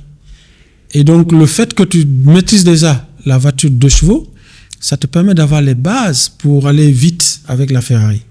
Mais si tu as une Ferrari, tu n'as jamais conduit une voiture, il y a de fortes chances que tu tombes, tu fais un accident rapidement. Et donc, l'idée de l'IA, c'est pareil, il faut l'utiliser de manière efficiente avec les outils, certes, disons que tout le monde a, mais il faut se différencier aussi avec une touche personnelle, avec la compétence qu'on a à l'intérieur de l'entreprise pour pouvoir faire quelque chose de plus délicat et de plus performant et plus personnel, à travers soit les skills ou bien à travers un agent de manière autonome qui va gérer de A à Z tout le process. Est-ce que tu peux nous partager un de tes secrets business qui t'ont vraiment permis de développer ton business? Alors, les activités. Oui. Alors, pour moi, c'est surtout la persévérance. Et mon secret, c'est de ne jamais abandonner, en fait. Parce que des fois, on est juste... On peut se décourager, disons, à un pas de la réussite. On peut se dire, oui, c'est délicat, c'est difficile, non, je peux jamais y arriver. Et parce que pour X raisons, c'est-à-dire qu'il y a tellement de facteurs qui fait que tout de suite, on a l'intention de passer à autre chose. Mais parfois, il suffit d'un pas supplémentaire pour y arriver au résultat souhaité. Mais c'est surtout aussi le plus important, c'est d'être bien entouré. Bien entouré, voire même mieux entouré que par ses propres capacités. C'est-à-dire, quand on a quelqu'un qui a de meilleures compétences, de meilleures capacités que soi, quelquefois, on peut avancer très vite. Donc, pour moi, c'est d'être bien entouré d'abord, en primo. Et secondo, c'est surtout de ne rien lâcher, d'aller au bout, d'avoir une vision claire, la persévérance. Et à un moment donné, même dans le livre, je pense que tu fais la différence avec la motivation. Oui, c'est ça. Parce que, on sait, il y a beaucoup de gens qui parlent de motivation. Ouais. Et dans le livre, je vois un peu que tu parles plus de persévérance que de motivation. Tout à fait. La persévérance, justement, c'est de faire focus sur l'objectif clé. C'est-à-dire, même si on n'a pas les ressources, on n'a pas la motivation, c'est de continuer quand même parce qu'on a un but à atteindre. C'est-à-dire, même si on n'a plus, c'est le courage, en fait. Le plus important, c'est la discipline d'abord, dedans, la discipline. Et c'est d'avoir le courage de vraiment d'appliquer la discipline de manière structurée, toutes ces actions pour arriver au but final. Parce que quand on a un objectif clair et précis, mesurable, on pourra plus facilement persévérer parce qu'on sait qu'on n'est pas loin de l'objectif au final. Même si la motivation n'est plus là, parce que des fois, la motivation ne suffit pas. C'est la finalité. Comment tu te projettes, toi, dans 10 ans, avec les efforts que tu fais aujourd'hui, là. Qu'est-ce qui va faire que tu vas aller au-delà de ta motivation d'aujourd'hui? Parce qu'il y a beaucoup de choses qui vont perturber cette motivation. Même si tu es le plus grand courageux de tout ce que tu fais, parfois, c'est la discipline qui te dit non, là, ça va trop loin. Tu es fatigué, tu es épuisé. C'est comme les 6 km. Des fois, je peux me dire à un moment donné, non, j'ai pas envie, je suis trop fatigué aujourd'hui, je vais pas faire mes 6 km pour aller à l'école. Et j'ai toutes les excuses parce que je peux dire que voilà, j'ai mal aux yeux, aujourd'hui, j'ai pas envie. Il y a toujours des excuses disponibles. Il y a toujours des excuses, voilà. Donc, tout est trop facile parce que quand tu fais une fois, tu sors de la discipline une fois, tu es capable de le refaire une deuxième fois, une troisième fois. Après, tu abandonnes. Tu vois? Alors que si, de manière répétitive et avec le temps, l'équation encore une fois. Est-ce que tu peux revenir sur l'équation globalement? L'équation globalement, c'est l'effort répété. L'effort répété, par exemple, pour la marche pour aller à l'école, les 12 km, il faut le faire tous les 12 km quotidiens. N'est-ce pas? Ça, c'est l'effort régulier. Et avec le temps, évidemment, c'est parce que c'est dans le temps. Plus temps, parce que bon, c'est tous les jours, c'est pas aujourd'hui seulement. Demain aussi, il faut se réveiller avec la même motivation. Faire les 12 km. Et puis revenir. Et du coup, le temps, parce que bon, c'est sur plusieurs jours, plusieurs semaines, plusieurs mois, voire plusieurs années. Et la vision claire. Qu'est-ce que tu as envie de faire après? Plus une vision claire égale la transformation inévitable. Voilà, tout simplement. Parce que du coup, tu sais où tu veux aller, exactement. Tu sais combien de temps ça va te prendre. Et évidemment, il faut la discipline aussi pour appliquer ça dans le temps. Et le temps, justement, c'est... On n'a pas le temps. Et le temps, nous, on n'est que de passage sur Terre, malheureusement. Donc, tu prends au quotidien, action par action, qu'est-ce que je dois faire pour arriver à mon objectif, à ma vision claire. Dans 10 ans, qu'est-ce que j'ai envie de devenir? Quelles somme j'aimerais détenir pour réussir? Chacun a ses motivations propres de réussir dans la vie. Certains, c'est avoir une belle femme. Certains, c'est pour avoir de belles villas, de voir de belles voitures, de voyager. On a tous nos motivations. D'autres, c'est de bâtir un empire pour léguer à leurs enfants, à leurs petits-enfants. Et voilà, chacun a ses propres motivations de réussite. Notre objectif cette année, permettre à 10 000 personnes de lancer et de développer leur business. Et la première étape pour y arriver, c'est d'inspirer et de motiver à travers ce podcast qui met en avant des parcours d'entrepreneurs confirmés. Et pour toi qui vas aller plus loin, nous te proposons un pack qui va te permettre de démarrer concrètement ton business et de faire tes premières ventes. Dans le pack, tu as une formation business qui t'explique de manière simple les piliers du business. Comment avoir un mindset d'entrepreneur, créer une offre irrésistible, mettre en place une stratégie de communication, élaborer un système de vente, mettre en place un système de délivrabilité, gérer les opérations, logistique, finance, ressources humaines. Dans le pack, tu as aussi un e-book avec 100 idées business rentables et faciles à lancer en Afrique. On lance ce pack Business Starter à un prix vraiment très accessible pour permettre au maximum de personnes d'en profiter. 9 900 francs CFA. L'offre est limitée, donc clique sur le lien en description pour en profiter dès maintenant. Tu as des enfants? Oui. Et si aujourd'hui tu devais leur laisser 3 derniers conseils, et quels seraient ces conseils? Alors, ces conseils, c'est de travailler, le travail. C'est-à-dire, c'est ce que je fais d'ailleurs avec eux, c'est d'être discipliné dans ce qu'ils font et de croire en eux parce que les croyances, les pensées limitantes sont aussi quelque chose de très néfaste pour l'homme, pour l'être humain. Parce que tu peux avoir des motivations, tu peux avoir des objectifs, mais si tu ne crois pas en toi, tu peux pas aller loin. Parce que pour toi, ça peut être... moi, par exemple, j'ai 4 enfants. Le premier, il veut travailler dans le laboratoire, faire des médicaments. Donc moi, je l'ai toujours dit, voilà, vas-y, tu es capable de le faire. Pour cela, tu sais ce qu'il te reste à faire, c'est de travailler. Et le second qui veut être pilote. Donc, dans nos communautés, c'est très rare de voir un Africain très jeune, l'enfance comme ça, qui veut être pilote. Et je dis, voilà, tu peux le faire. Mais pour être pilote, il faut être très fort en mathématiques, dans les sciences exactes. Donc, tu dois te focaliser sur ça, ces métiers-là, ces matières-là d'abord. Et puis, parce que depuis tout petit, en fait, il était passionné par les hélicoptères, les avions. À chaque anniversaire, il demandait ça. Donc, je voyais qu'il y a une cohérence, en fait, avec sa volonté de faire pilote. Donc, si je lui disais, oui, c'est quelque chose tu vas pas y arriver, c'est machin. Donc, c'est toujours pousser l'enfant à aller au-delà de ses capacités, c'est-à-dire à croire en lui. C'est surtout ça d'abord. C'est la base d'abord de la réussite, c'est-à-dire c'est de croire en soi. C'est pourquoi d'ailleurs les soirées networking que je faisais dans mon lounge, en fait aujourd'hui tout le monde me réclame ça.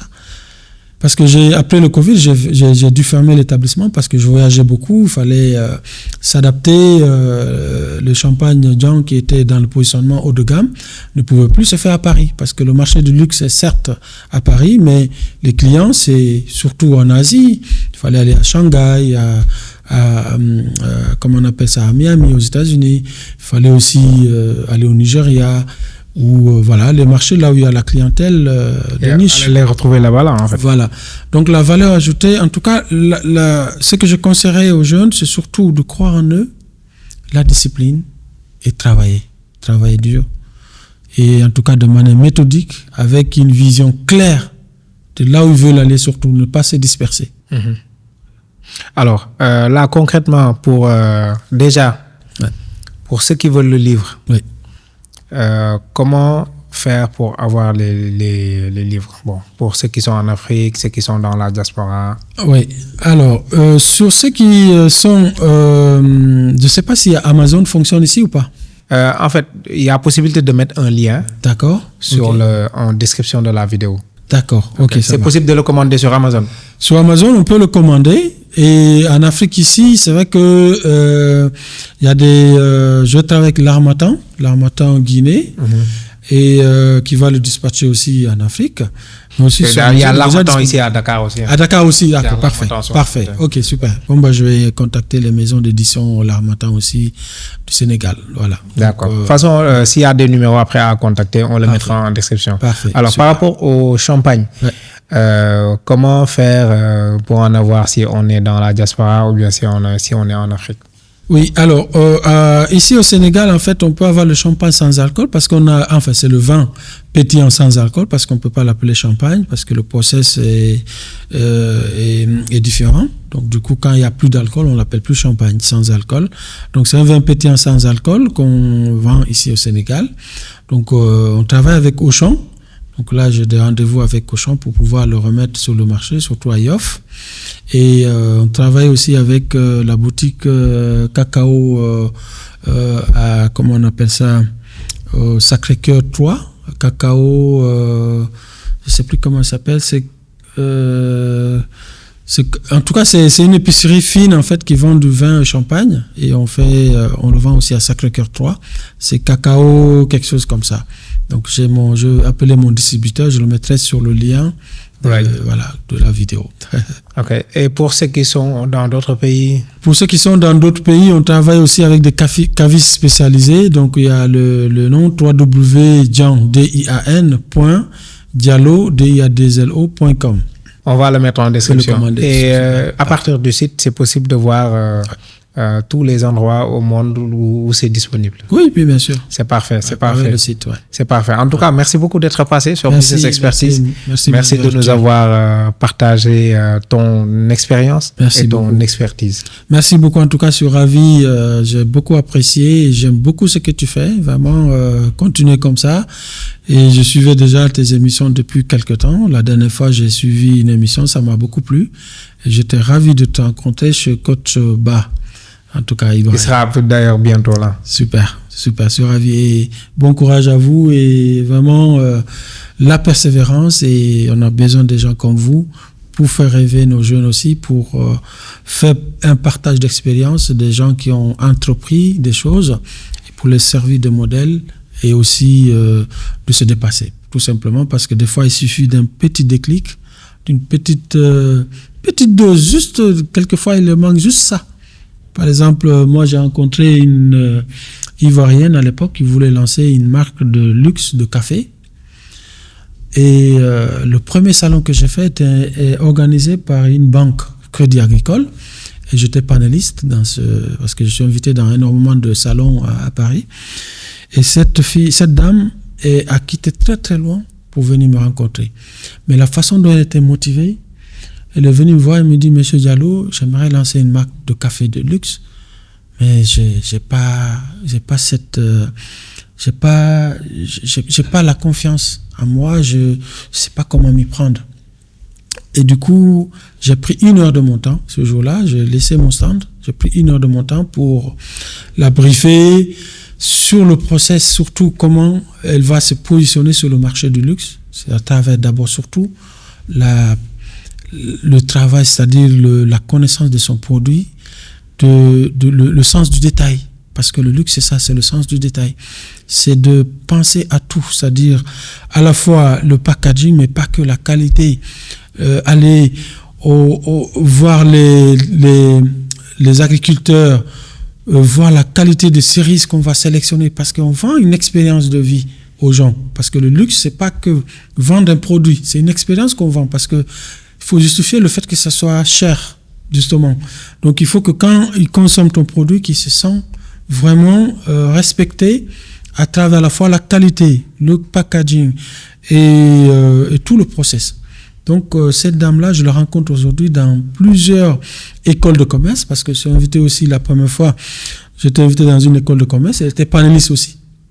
Elle a fait son témoignage, elle a parlé de moi et on s'est rencontrés à la foire de Paris et dans des salons où elle me fait des accolades. Donc du coup, c'est surtout ça aussi l'expérience. Des fois, c'est